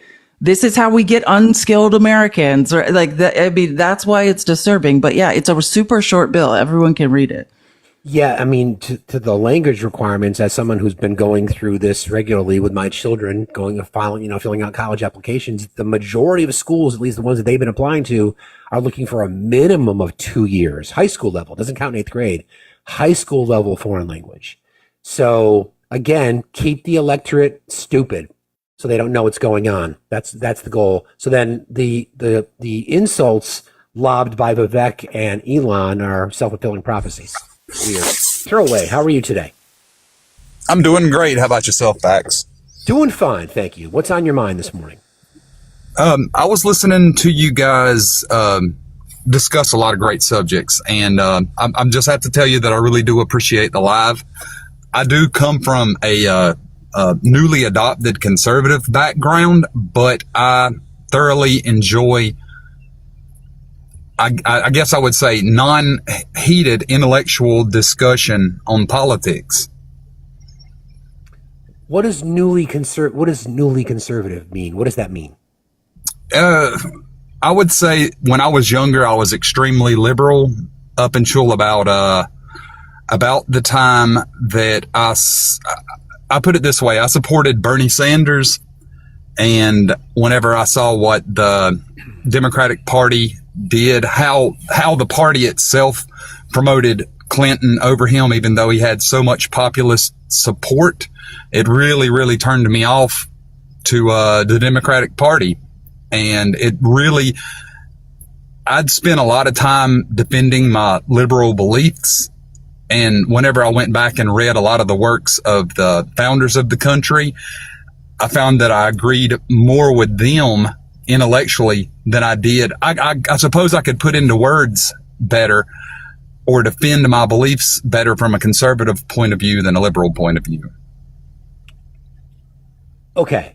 So there's a lot to unpack there. So yes, can I make the assumption that you voted for Trump this past election? I did, but I didn't the election before this. It was a slow migration, but I will. Can I tell you why I voted for him? That's the next question I'm asking. Yes, absolutely. Please tell us why. I don't support everything Trump does. But one thing that I do like about Trump is that he makes MAGA, and I'm not MAGA. He makes MAGA have to defend his stupid decisions, his stupid policies, but it also makes liberals or Democrats have to defend stupid Democratic policies. And to me, it shines a light on everything that's wrong with our government at the moment. Case in point, you brought up the problem of billionaires buying influence in our government. And I feel like that's a uniparty problem. And I feel like had Harris won, we wouldn't be discussing that right now, but we are because Trump won. No, we're discussing it because Trump has put dozens of billionaires in his cabinet. But what has filled the swamp more than Donald Trump in his first term and his second term? Look what he's done now. He's literally moved 13 billionaires into his staff. And if you count Elon and Vivek, they have the wealth of 169 countries. Yeah, and I'm not even going to argue with you on that. I'm just happy that we're talking about this because I do feel like the billionaires and I'm sorry, you go ahead. I'm sorry, Fax. It's okay. Just hang on one second because you attempted to say that we wouldn't be talking about it as if we wouldn't be talking about it if Kamala Harris put 13 billionaires in her cabinet. First of all, I don't think we would. Well, she wouldn't have done that, so that's why we wouldn't be talking about it. We'd be talking about people who are actually qualified for those cabinet positions, right? I honestly... Is Dr. Oz qualified for a cabinet level position in government? Yeah, he has 100 million. That's the qualification for Trump is gross wealth. Yeah, he's not qualified whatsoever. He has no qualifications to be in the position he's in. I can't argue with that. Okay, so then... And meanwhile, they called four-star general, like the four-star Secretary of Defense, they called him a DEI hire, right? And he was a four-star general that Biden appointed, and now they're appointing a guy who ran a platoon and has been credibly accused of rape. So the premise of your statement, and this is where I think oftentimes... due respect, where MAGA goes, they like to say, well, all politicians lie or they're all corrupt or this. Well, if Donald Trump, what was one of the main principles of Project 2025? Let me make it easier for you. One of the main principles of Project 2025 was to do away with unelected bureaucrats in Washington. It was to shrink the size of government. Well, okay, yes, through unelected bureaucrats. So Vivek Ramaswamy and Elon Musk and all the cabinet positions, are they elected? No, they're appointed. Right, they're appointed. Do they have a particular agenda? Could they be considered bureaucrats? I don't think they have any power other than I guess, de facto Secretaries don't have power? Well, they have the bully pulpit. They have Trump's ear, and they have a platform to, in their case, call out graft in the government as they see it, for better or worse. Are you saying cabinet positions? Hold on. Are you saying cabinet positions don't have power? Well, in their Department of Government Efficiency, all they can do is just tell them what they see in the bills or see where waste and graft is in the government. They can't stop something from being passed. All they can do is shine a spotlight on something and say, I dare y'all to pass it now, because you're going to have to defend this thing that I see as a waste of money. Like shine a spotlight, for example, on the government contracts that Vivek and Elon have? Yeah, I wish they would. Did you hear what I said? Yes. Okay, so Vivek and Elon have billions of dollars in government contract and will stand to benefit from those government contracts. Are you okay with that? Does that feel like a conflict of interest? I feel like that in that respect, it is a conflict of interest, because if they're not shining the spotlight on their own gains, then they are definitely a part of the problem. Okay, so do you think that do you think they're suddenly going to be like, you know what? We're making too much money on the backs of the American taxpayers because we are recipients of government subsidies and government welfare. We should stop doing that because it's not efficient. Do you really think that's what they're going to do? No, of course not. So then who's the swamp? They're the swamp, and we're talking about it. That's why I'm happy about this whole entire situation. I feel like there isn't going to be any change until both sides just get the biggest belly full of it that they can stand. Say it. Can you tell us again, though, why you voted for Trump? And try to be specific if you could. I'd appreciate it. Yes, I voted for Trump because there has not been this much overt discussion about unelected bureaucrats, about insider trading in Congress, about any of this stuff until he was elected. We just accepted everything. I've been talking about this for years. Where have you been? I was on Facebook. I've only been on TikTok for a little while. Okay. So again, and then I'm going to ask Felice to step in. So you voted for him because you felt like there was too much. The government was too. Okay, the government was too top heavy, and correct me if I'm wrong. Government was too big, too large, right? Meanwhile, we can look at Republican policies that make government bigger, and they want to get involved in everything, including what's in a woman's body. That's what's one side of the conversation. But you didn't like the fact that there were unelected bureaucrats that were actually, and those unelected bureaucrats that they often refer to on the right are civil servants who keep the government running. They're the ones that literally make the sausage. They're the ones they're civil servants. They're salaried employees, 75, 80, 90, 100 grand a year. They're the ones that keep the government running. Nonpartisan. They only make up 6% of the federal budget too. So you've been lied to about that. Exactly. 6%. Okay, throw away 6%. They're now replaced by unelected bureaucrats whose net worth is bigger than 179 countries. So where exactly is your focus for your vote? My focus is just on communication. Nothing's going to happen until we talk about it. That's it. If Trump would have lost this time, you know what would have happened in 2028? Then what? Don Jr. would have ran, and he would have taken over MAGA. And then, or perhaps Eric after that, and then we'd never be done with it. Well, you know what would have happened if Kamala Harris had won? The middle class would have gotten a tax cut.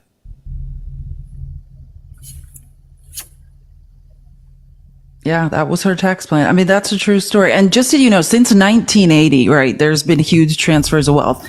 Every time the Republicans have cut taxes, the middle class and the lower class have lost wealth, right? It's being transferred to the top of the economy. During recessions, when the middle class loses wealth, the 1% gain what they gain it, right? There was like 3.2 trillion transferred, one of the largest transfers of wealth to the top of the economy during the pandemic. Like we have been losing, like consistently. Conservative policy is bankrupting the middle and the lower classes. We're at 17.8% poverty rate. We're 18% homelessness. Like, I mean, it is, you're saying we need to learn a lesson. Like, it sounds like you have the privilege of probably being okay, but what's happening is people at the lower ends are literally being engineered out of existence, right? The lesson is that people are unaliving. People have no homes. People have no food.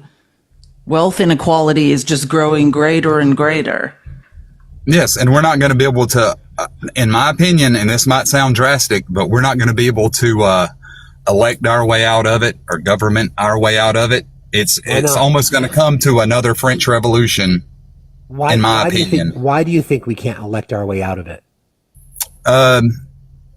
Because billionaires are too close to an AI singularity. They're too close to being able to produce anything that they want. They won't need labor anymore. Labor will go from being an asset to a liability. And when that happens, they're not going to give a damn what happens to us. Hold on. Why did you vote to make it easier for them to do that?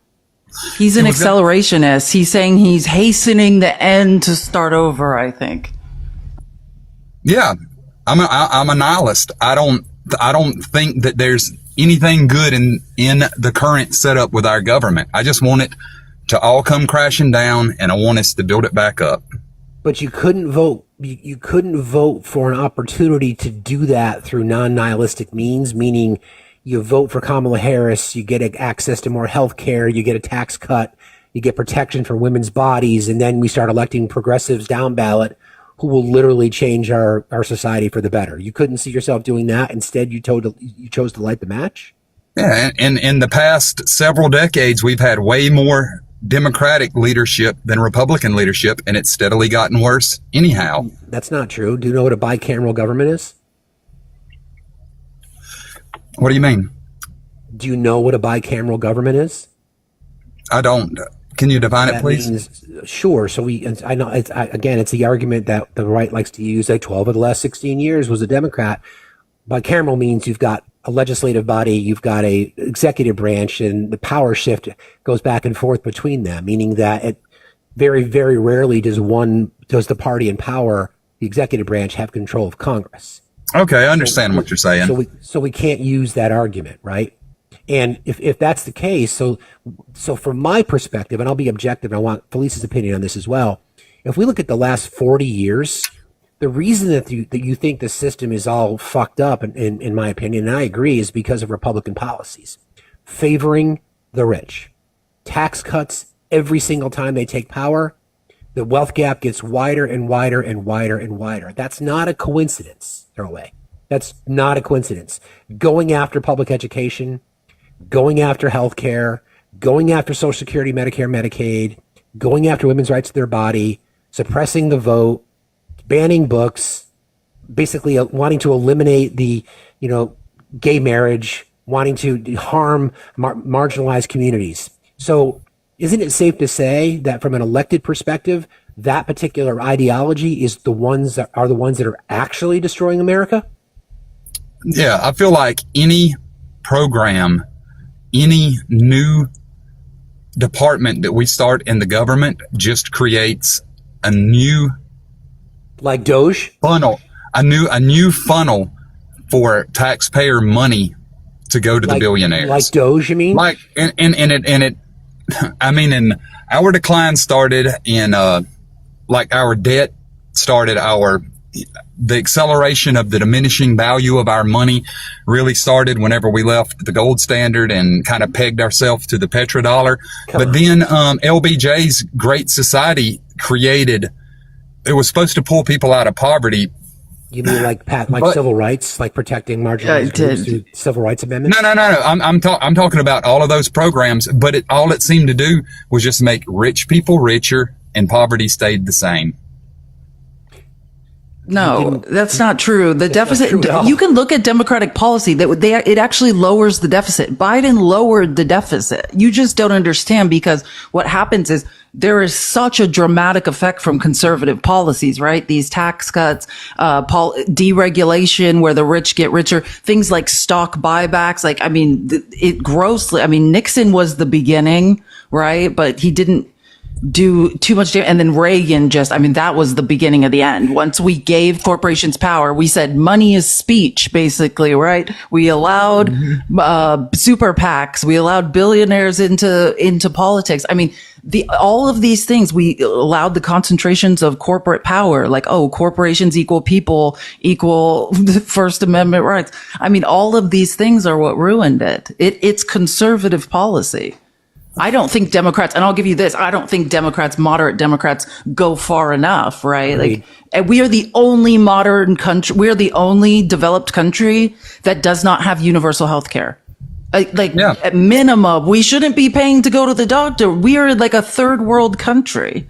Yeah, if we could eliminate the middlemen, if you could eliminate the corruption in government, I'd be for it. 100%. But I feel like if you created corruption is the money, though. That's what I'm asking you to see. Exactly. The corruption isn't the government. It's the money. It's the people it's the capitalists, right? It's the gross amount of wealth, right? Because I get libertarians will say, and you kind of sound a little bit like a libertarian, but they'll say we're printing money. But the question is not, why are we printing money, right? It's because there's these huge transfers of wealth to the top of the economy and the money is not recirculating.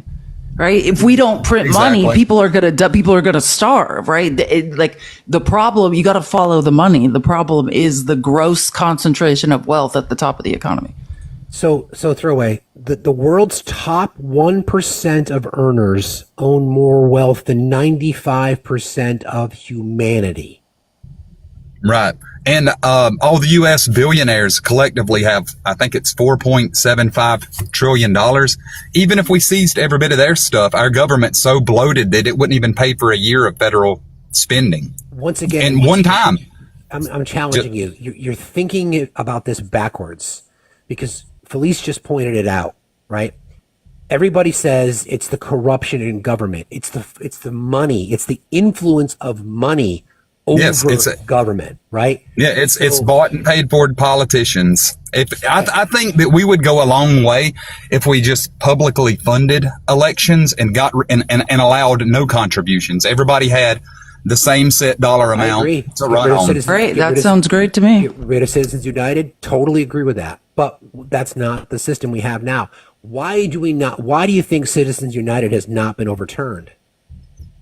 Because of bought and paid for politicians, they're not going to get rid of their gravy train. Incorrect. It's Supreme Court. It's conservative justices on the Supreme Court.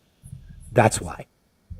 Are appointed by Republicans, right? And right now we have Alito and Clarence Thomas who are probably going to retire, and they're going to put two 40-year-old nutbags on the Supreme Court for the rest of our lives. That's why we needed to stop Trump from being in office, because of the judiciary. Exactly.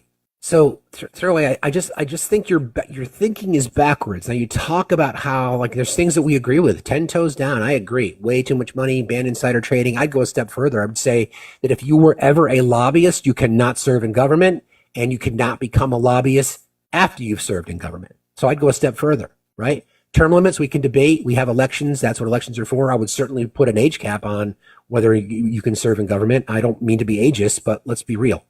Let's be real. Right? So your thinking is backwards. Can you come back on the app, please? Yeah. So your thinking is backwards. So would you, here's a question for you. Would you support, raising the corporate income tax from the 21% it is now to 30, 35, 40%? Yeah, I would. Okay. What would you do with that money? That is a good question. I'm torn between investing it in something that would benefit society, let's say school, or health care even, or getting rid of some of our national debt, because the interest is going to be like $1 trillion in just 10 years, every year, Okay. you know? So, but you voted against that, my guy. Yeah, I want it all to burn down, man. But but you wanted to, so that people suffer.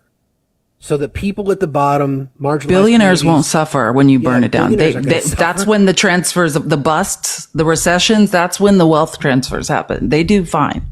Yeah. So it's marginal. It's women. It's the poor. It's the BIPOC communities. It's marginalized groups everywhere. It's the infirmed. It's people who depend on public assistance. Those are the people that are going to suffer the most. Because I don't you know. voted for that. I feel like I'm poor. I'm driving around in a 2004 Dodge Grand Caravan that's falling apart. I'm just ready. I'm just ready for it all to blow up. But you voted for that to happen. You voted to harm yourself. That's weird. You couldn't just bring yourself to vote for a black woman? Hey, it wasn't that. As far as all of this went, I feel like if Harris would have been elected, we would have just kept on with our decline. What? Kept on lowering the deficit. Do you understand that Biden lowered the deficit? Biden and Harris lowered the deficit. Trump exploded it. Do you know these things? We would have kept on doing the right things. We recovered the best in the G7 from the pandemic. Trump is inheriting a robust economy that is firing on all cylinders. Stop talking over borrowing trillions of dollars to run our government every year. Throw away. Felice was literally in the middle of a sentence. Thank you. I do apologize. No, I'm just saying the Democrats balance the budget, right? We are lowering the deficit. Biden lowered the deficit. That's during the pandemic, right? That has to do with policy changes. You don't like the debt. I don't either. Biden's proposed budget would have added less to the debt, right? What we need to do is we need to tax corporations and tax the 1%. Trump is going to tax them less, and we are going to be taxed twice. We're going to be taxed through tariffs, and then we're going to pay income tax or federal taxes and state taxes at the end of or in April. We're being taxed twice so the billionaires can pay less. And we know, because we have trailing data through statistical analysis, that cutting taxes for billionaires and corporations has never trickled down. Never. Ever. It does not work. Just look at the last 40 years, Throwaway, right? We get 12 years of Reaganomics, okay? Which is where we saw this massive wealth transfer. That's where it began. Corporate tax rates were cut and cut and cut and cut. Massive deficits, crazy support, subsidies for the wealthiest. Bill Clinton comes in after 12 years of Reaganomics, and not only does he balance the budget, but leaves us with a budget surplus. Why? Because he offered tax cuts to the middle class. Shocker. And then all of a sudden, W comes back in, puts us in 2 wars, deregulates, another corporate tax cut. What happened at the end? Recession. Obama comes in, bails his ass out, turns the ship of the economy. We're growth. Trump comes back in, inherits out a great economy, cranks out another corporate tax cut, drives us towards a recession. COVID saved his ass. Joe Biden comes in, turns the ship again. Are you getting a pattern? Are you starting to understand? Mm-hmm. And what do you think is going to happen after this term with Trump? What do I think is going to happen? I think a lot of it depends on courage from the American electorate. People are stupid. People were stupid. They voted for a fantasy. They voted, due respect, you voted for the same thing. You believe that there's a solution, that billionaires are suddenly going to start being altruistic and philanthropic and look out for us. They're mocking you. They're like, you guys are too stupid to know better, that we just ripped you off.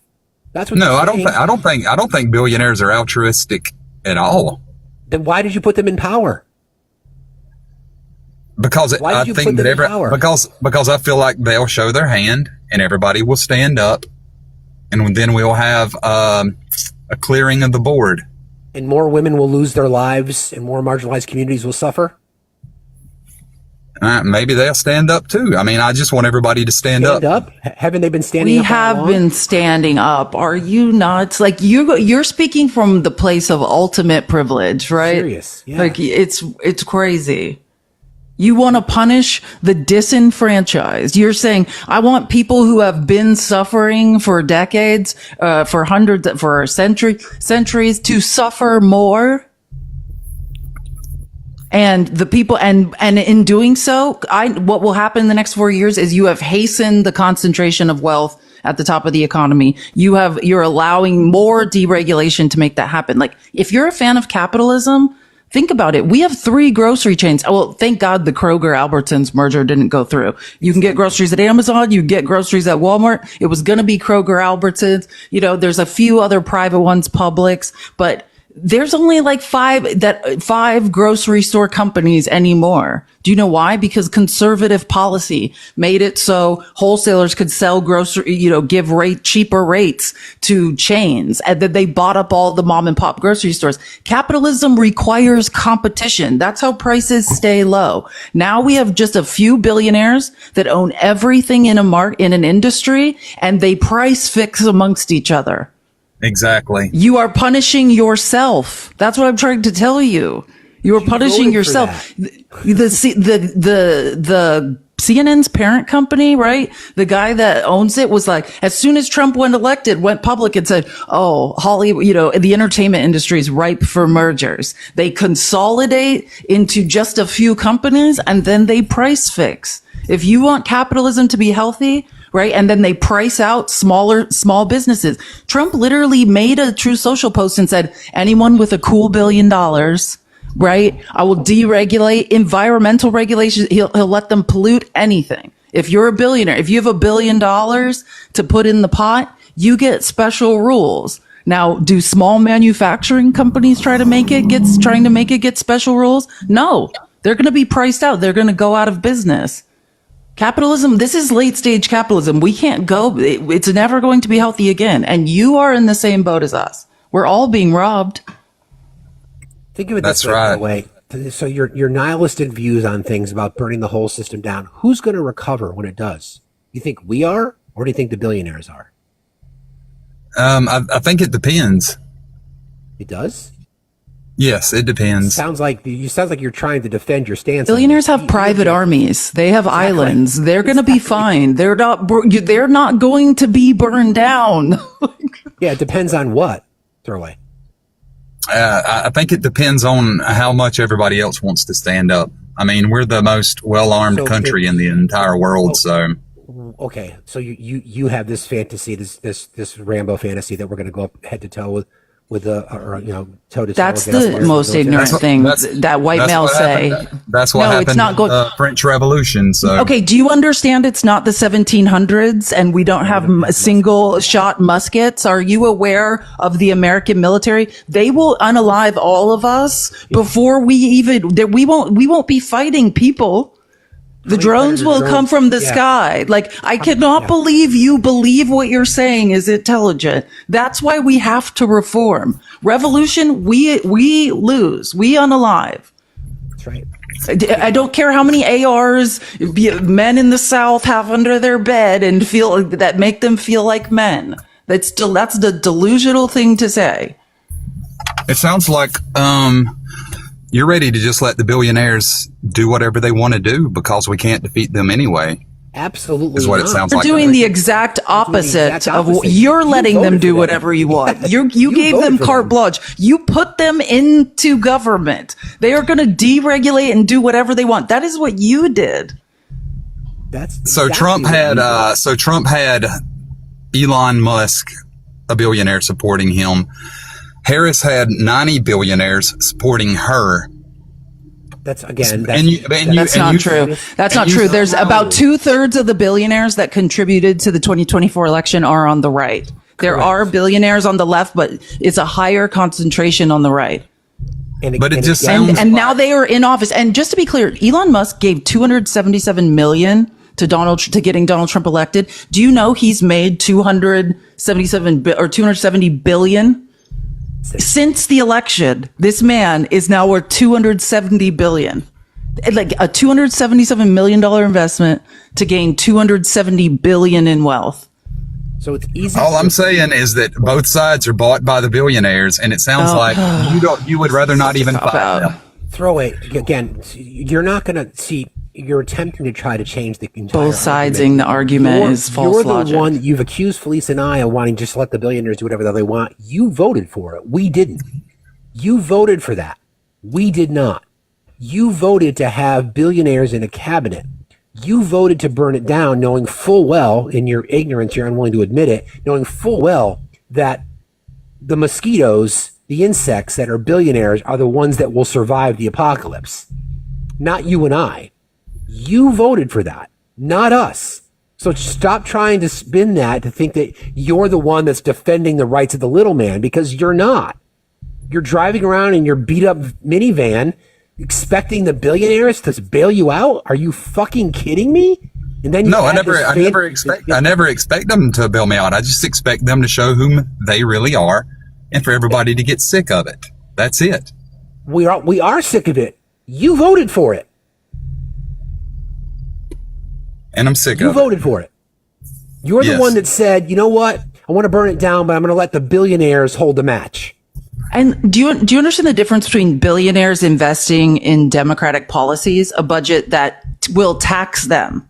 It will increase, they're voting to increase their own taxes. They're voting to increase their businesses' taxes, right? Like that's the difference. I'm explaining the difference. On conservative policy, those billionaires, which are the vast majority, are voting to give themselves tax breaks.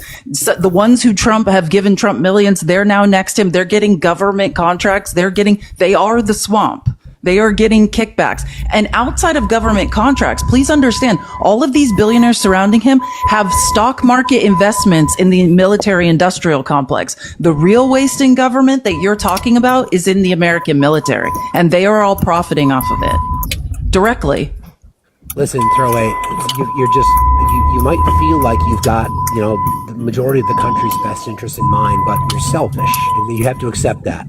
The reality is very clear. You voted for this fantasy. You voted for this belief that burning it all down will mean things will recover like the Phoenix. No, it's the billionaires that are already taking over, and you voted for it. So, good luck. Felice, I don't know. Do you still have to leave, or are you good? I'm okay. Yeah, I can stay. Okay. That's crazy. Jeepers. That is just nuts. Hey, at least he's starting to bargain and try to make excuses for why he voted. At least he probably, you know what I mean? He's already oh, I love this teddy. It's at least he's oh God, I probably did the wrong thing. So now I've got to justify it in some weird way. Maybe. I hope so. Doughboy, how are you today? I'm okay. How are you guys? Doing fine, thank you. What's on your mind? Pushing through. That was interesting, wasn't it? To say the least. Yes. I've been seeing more of that. And, I was just talking about this earlier today. We didn't see too much of that prior to the election. I'm not trying to, suggest anything. I just think it's interesting. And just what? The burn it all down crew, right? I don't know why they're coming out of the woodwork now. I've noticed a lot of those people. I think it's a sign of intelligence. I'm not saying they're incredibly intelligent. If they knew how to look at a spreadsheet, they would know they're being robbed by the people they were voting for. But I'm saying they know, okay, it's getting very clear that I voted for a side that's probably not going to help. So what is the next line of logic? Oh, well, if I hasten if I burn it all down, then maybe we can rebuild it, which we can't, because billionaires will be fine in the burning down. They're going to be fine. Who decides how we rebuild? The people with capital. Yeah, it's the argument is that the main, the line of reasoning that Trump made to his voters was to say, listen, drill baby drill. We know that the oil executives do not want to drill baby drill. They've come out publicly and say, we're good. Actually, we're making good profits right now. We're good. $3 a gallon is the sweet spot. It ran on mass deportation, which again, the racism element is, let's get rid of the brown people. That'll help. Meanwhile, it will cripple the economy and ending inflation. All those things are bullshit. And yet the people complaining about the price for a gallon of eggs. Yes, I know it's called satire. People complaining about the price for a gallon of eggs for the last 4 years are now suddenly okay with the billionaires being in charge who own all of the egg farms across the country and around the world, setting the price. Make that make sense. Yeah, it's absolutely wild. But there are those folks specifically, and I didn't come up here to talk about this, but it is interesting nonetheless. There are those folks that they voted with the intention of burning it all down. And it's just like, well, why? Okay, if that's where your line of reasoning took you, why didn't you take it the next step and then the next step, right? What happens after it burns down? How does it burn down? Who's going to pick up the pieces? You know, is the United States going to be, a union as we know it? Or is it going to be 6 independent countries? You know, like there's things that you got to think about that you're not thinking about. You got to take it to the next step. That would require actual thinking. That's part of the problem. I know. If you can't get past the point where you understand that I don't care how many pew-pews you buy at your local pew-pew store, you still don't have enough to go against the American military. Over here, a Predator drone? Like, my God. No, like... I know. I know. People in New Jersey on the east coast of the U.S. were concerned about these drones above their head. You think the U.S. Yeah, exactly. You know where I'm going with that. My jerk off, pardon my French, the House rep, Jeff Jejune, Vapid Van Drew, put out that statement, that ridiculous statement about how the Iranians are off the coast of New Jersey. Of course. I'm going to get upset if I keep going down. I hate that guy. Yeah, but we just got to keep calling this out. We just need to keep. I mean, this is from my perspective. You know, you voted for billionaires. That's our bumper sticker campaign. Yeah. You know, that's the reality of this. All of it. All of it boils down to that. Felice says this better than I could ever say it, but it's all about the money from the top to the bottom. The entire thing has been a scam. The entire thing has been just one distraction after another so the billionaires can gain power. They use the idiot, narcissistic, malignant narcissist that is Donald Trump, stroke his ego, change his diaper, whatever the fuck they had to do. They now have the keys to the car, so to speak. I got to get that image in my head. Anyway, they now have. And meanwhile, distract MAGA. Be like, oh, who's in what bathroom? Like, who effing cares? We're all being robbed. Stop talking about the bathroom. It's like anytime MAGA starts to figure out they're being robbed, they just start picking on a random trans person. Do you know what I mean? And then it's like a pacifier for a baby. It's like, oh yeah, they still exist. It's like, oh God. Or yelling at women or whatever they have to do to try to justify, because now their heads are scrambled because the people that they think they cared about or think cared about them don't give a shit about them. And we've been telling them that for years. Thanks, Joe Boy, for jumping in today. Hold on, wait. Did you kick me yet? No, not yet. Real quick. Okay. I need a minute. Is that all right? I know you got 4 or 5 people in there. I'll be quick. All right. So I don't want to come up here like a telepathic prognosticator. Okay. But just grant me an iota of conjecture here. I just wanted to contemplate how we're going to approach. Again, you're going to have to, there's some presuppositions you're going to have to give me with all this. That we make it to this next, this next election cycle or 2 cycles from now. How are we going to get a message across? And this isn't me asking you. This is just me thinking out loud, but I want everybody to consider this. We need to consider legacy media is basically, it's all right-wing media at this point, right? Correct. Okay. We can agree to that. I can skip that part. Social media, same fucking situation. YouTube, this thing, I guarantee you, us being able to come up here, I don't want to say I guarantee. I wouldn't be surprised if what we're doing right now is not going to be a thing 3 weeks from now. That's a possibility. It's a possibility. Sure, possibility. Not so sure. I don't think the Supreme Court would have taken the case if they weren't going to overturn it. I agree. But can we agree that there's all the social medias that are currently available have right-leaning tendencies, and therefore a message from people on the left side of the spectrum in America will have difficulty getting a message out? Can we agree to that? Yeah, I'll go one step further. This is what it looks like. Yeah. Okay. Boom. That's exactly what it looks like. I love that. That's where we're getting our asses kicked in social spaces. Yep. So this is exactly what it looks like. So you have your old legacy medias. What do you got now new? You got your social medias. You got your podcast. Even the podcast, the top fucking one with the exception of last week or this week was Joe Rogan, right? So what do? How do we combat this? I have a couple things. Unorthodox methods I can't discuss here. Education wise, we need high school teachers fucking drilling media literacy into these fucking sophomores, juniors, and seniors now. So overfund public education then. Yep. And they need to scare the shit out of these kids. I can't express that enough. I know these are unorthodox times, though. Yeah, I wouldn't plan for that because, do you have children? No, absolutely. You don't. They're already scared. They're worried about unaliving every day. They have to walk to go to school. Like, don't worry. They're already scared. Exactly. So there are other ways to get that point across. But yeah.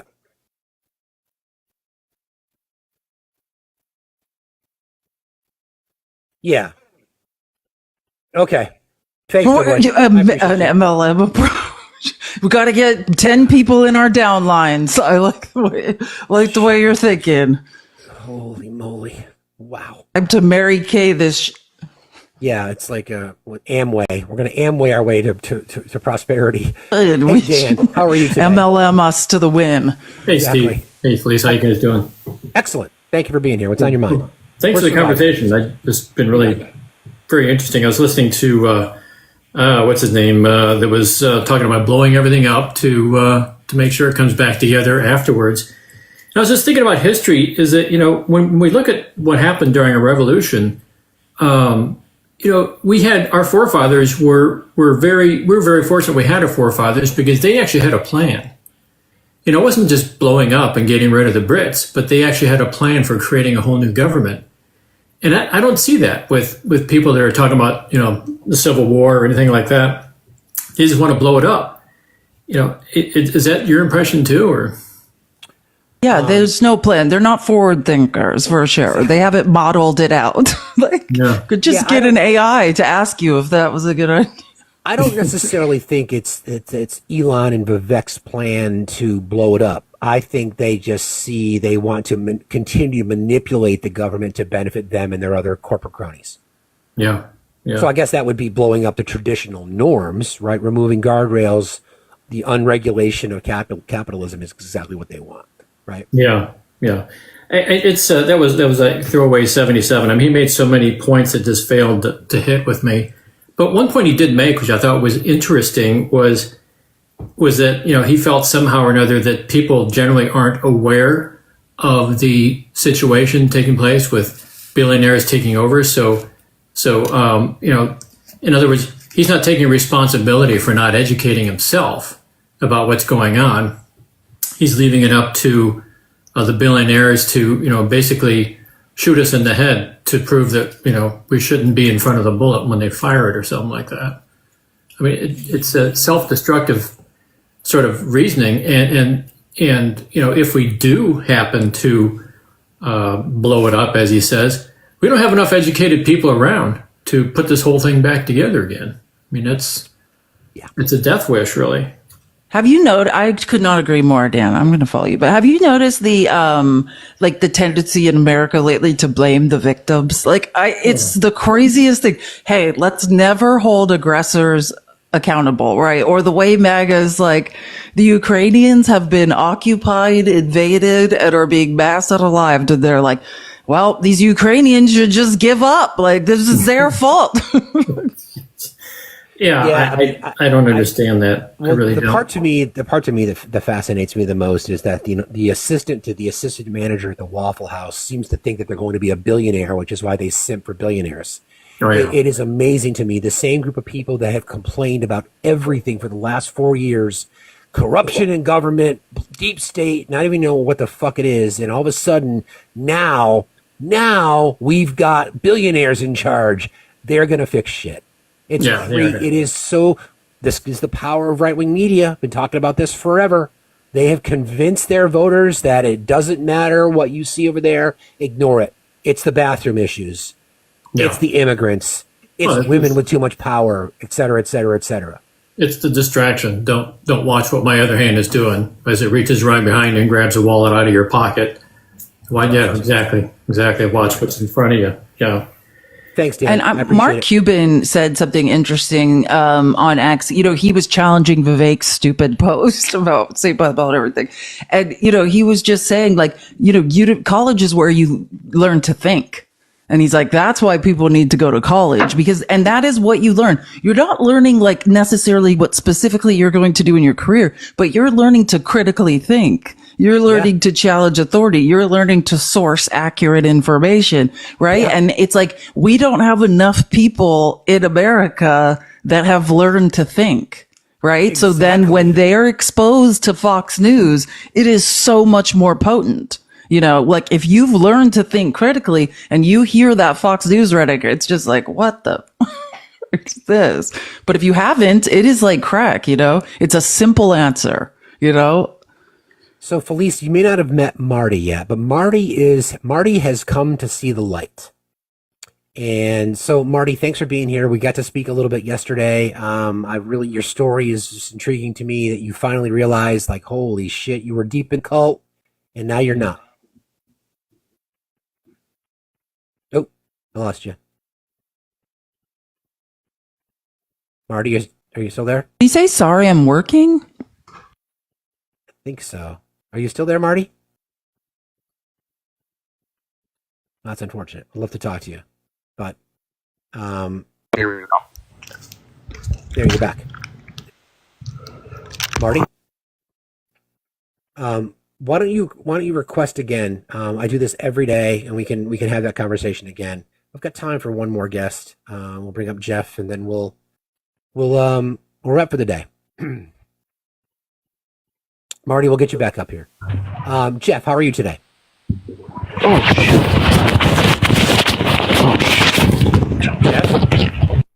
Jeff, are you there? Holy shit. I think that was a mugging. That was something. Yeah. It was. All right, I'm sorry. I put the phone in my. That's okay. Are you still there? What is going on today? All right. I'm going to bring up Marty again since he's back. Where are you, Marty? There you are. Okay. Everybody, let's see if we can close out by hitting 600K, and please, let's get Felice above 5. All right, can you hear me now? We got you, Marty. Welcome back. Sorry, I was at work and I forgot to take Wi-Fi off. So when I walked outside, my Wi-Fi was on almost nothing, so that's why I couldn't hear you. It's no problem. It's no problem. I as I was sort of mentioning to folks, we met yesterday and we talked a little bit. I think your story is interesting. You came to the realization that you were lied to, and you came to that realization, and now you're on a mission to inform others. Yeah, absolutely.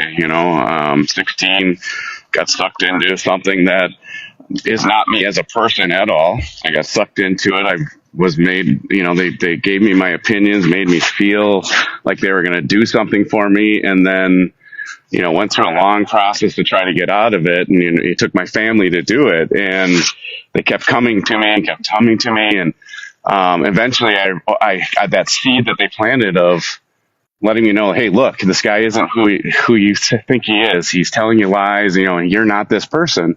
So, not to take up tons of time. So to just explain is that you can get out, but it is a long process. And thank God I did. I don't know where I'd be if I didn't. My wife should have left me. It was ugly. And I don't understand how I get I've been talking to people as much as I can. I do a live, like you said, almost every night as well. And trying to reach people. And some of the I've reached a bunch of people, but some of the frustrating part is when you talk to intelligent people that you've known for your whole life, and they take his word over you, even when I've been in it and I know what it's about, they don't listen. But some people are listening. It just takes a lot of work to keep at it, because to decultify is hard. Deconstruct is very hard. Very hard. Yeah, like I said, we spoke a little bit yesterday, and a couple of things that really stood out from our conversation is like how we engage, if we choose to engage with people who are still identified as MAGA, and that's going to be difficult for a lot of people, yours truly included, when there's been such, the amount of hate that's been levied at me. I can't imagine what Felice gets and other women get and other members of marginalized communities get from those people. So it's difficult for us to say, because from my perspective, it's not about us going to them. It's about them coming to us, right? It's about them realizing that they were the ones that were wrong. They were the ones that were living in hate. They were the ones that were lied to, that chose to believe the lies. We've been over here saying, listen, this is what's going on. And that wasn't good enough. So it's people like you. You're in a unique position because you were in that hive mindset, right? You drank the Kool-Aid. You took the red pill. You wore the red hat. And now you're out. Yeah, and coming to them as an example, I think we've come, I think we spent, every one of us probably has spent enormous amounts of times before going to them to try to help them to get out. But they have to be willing to listen. They have to be willing to try to get out. So you're right. They have to come to you a little bit. And I said to you yesterday is I feel it's very important for people to also take a gauge as who the person was. Were they really who you think they were, or were they always this? Because if you're going to spend your time trying to get them out, they better be somebody who doesn't really espouse these ideas until Trump came along, because they won't listen otherwise. Well, was it always there? They just were given permission? That's the hard, that's the $1 million question, right? And it's hard to always realize, but I always go off of like the kind acts that maybe I engaged with them on. Like, did they, for example, my wife went through cancer, people donated, people gave meals, good kind acts that are nothing like Trump. I try to analyze and think about those just to make sure, is this person really that person? Or Oh, he left. Might have gotten a call. I agree with you. It's like Daniela Young, right, who says, if leaving a cult was easy, if there was a magic formula or an easy way to leave a high control group, she could bottle it and sell it. And it's a labor of love almost. Like, I think that's kind of how teaching is as well. Like, I think that's why people wonder why I just continuously just will keep trying to educate people. But that's what you do when you're a teacher, right? You're not like discriminating against anyone. You're just like, hey, I believe in like the upward, the education can lift everyone up and like take it or leave it, but I'm going to teach it kind of thing. And I think we'll bring you back up a different day because we're about to wrap anyway. But just real quick, Trump lost his appeal of the E. Jean Carroll $5 million defamation essay verdict.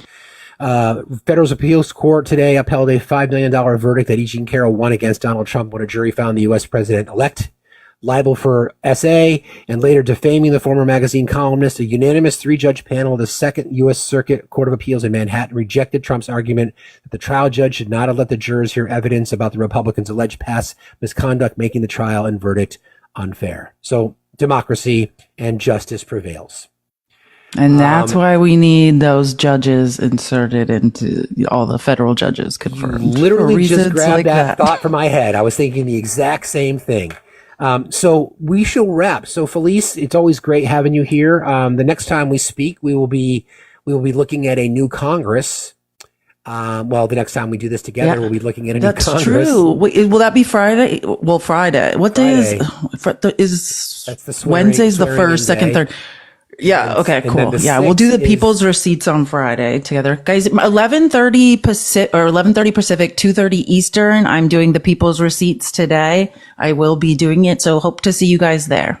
And then next Monday will be January 6th, which is the date that we all know very, very well. So that will oh my gosh, I didn't even think of that. They'll probably be out in force. Yeah, we'll have to commemorate that according. Exactly. I can't believe we're finally here. I know. Anything that you'd like to just share guys, before we wrap? Yeah, come to the People's Receipts today, 11:30 Pacific, 2:30 p.m. Eastern. It's going to be fun. I'm going, because I told you guys, I have just been with like a bowl of popcorn going on X looking at funny things since this MAGA Civil War happened. And it'll be very fun to watch. I'm going to show you guys some of the weird posts. It's crazy. Thank you, Felice, for being here. I appreciate it. Thank you for some new subscribers. Thank you.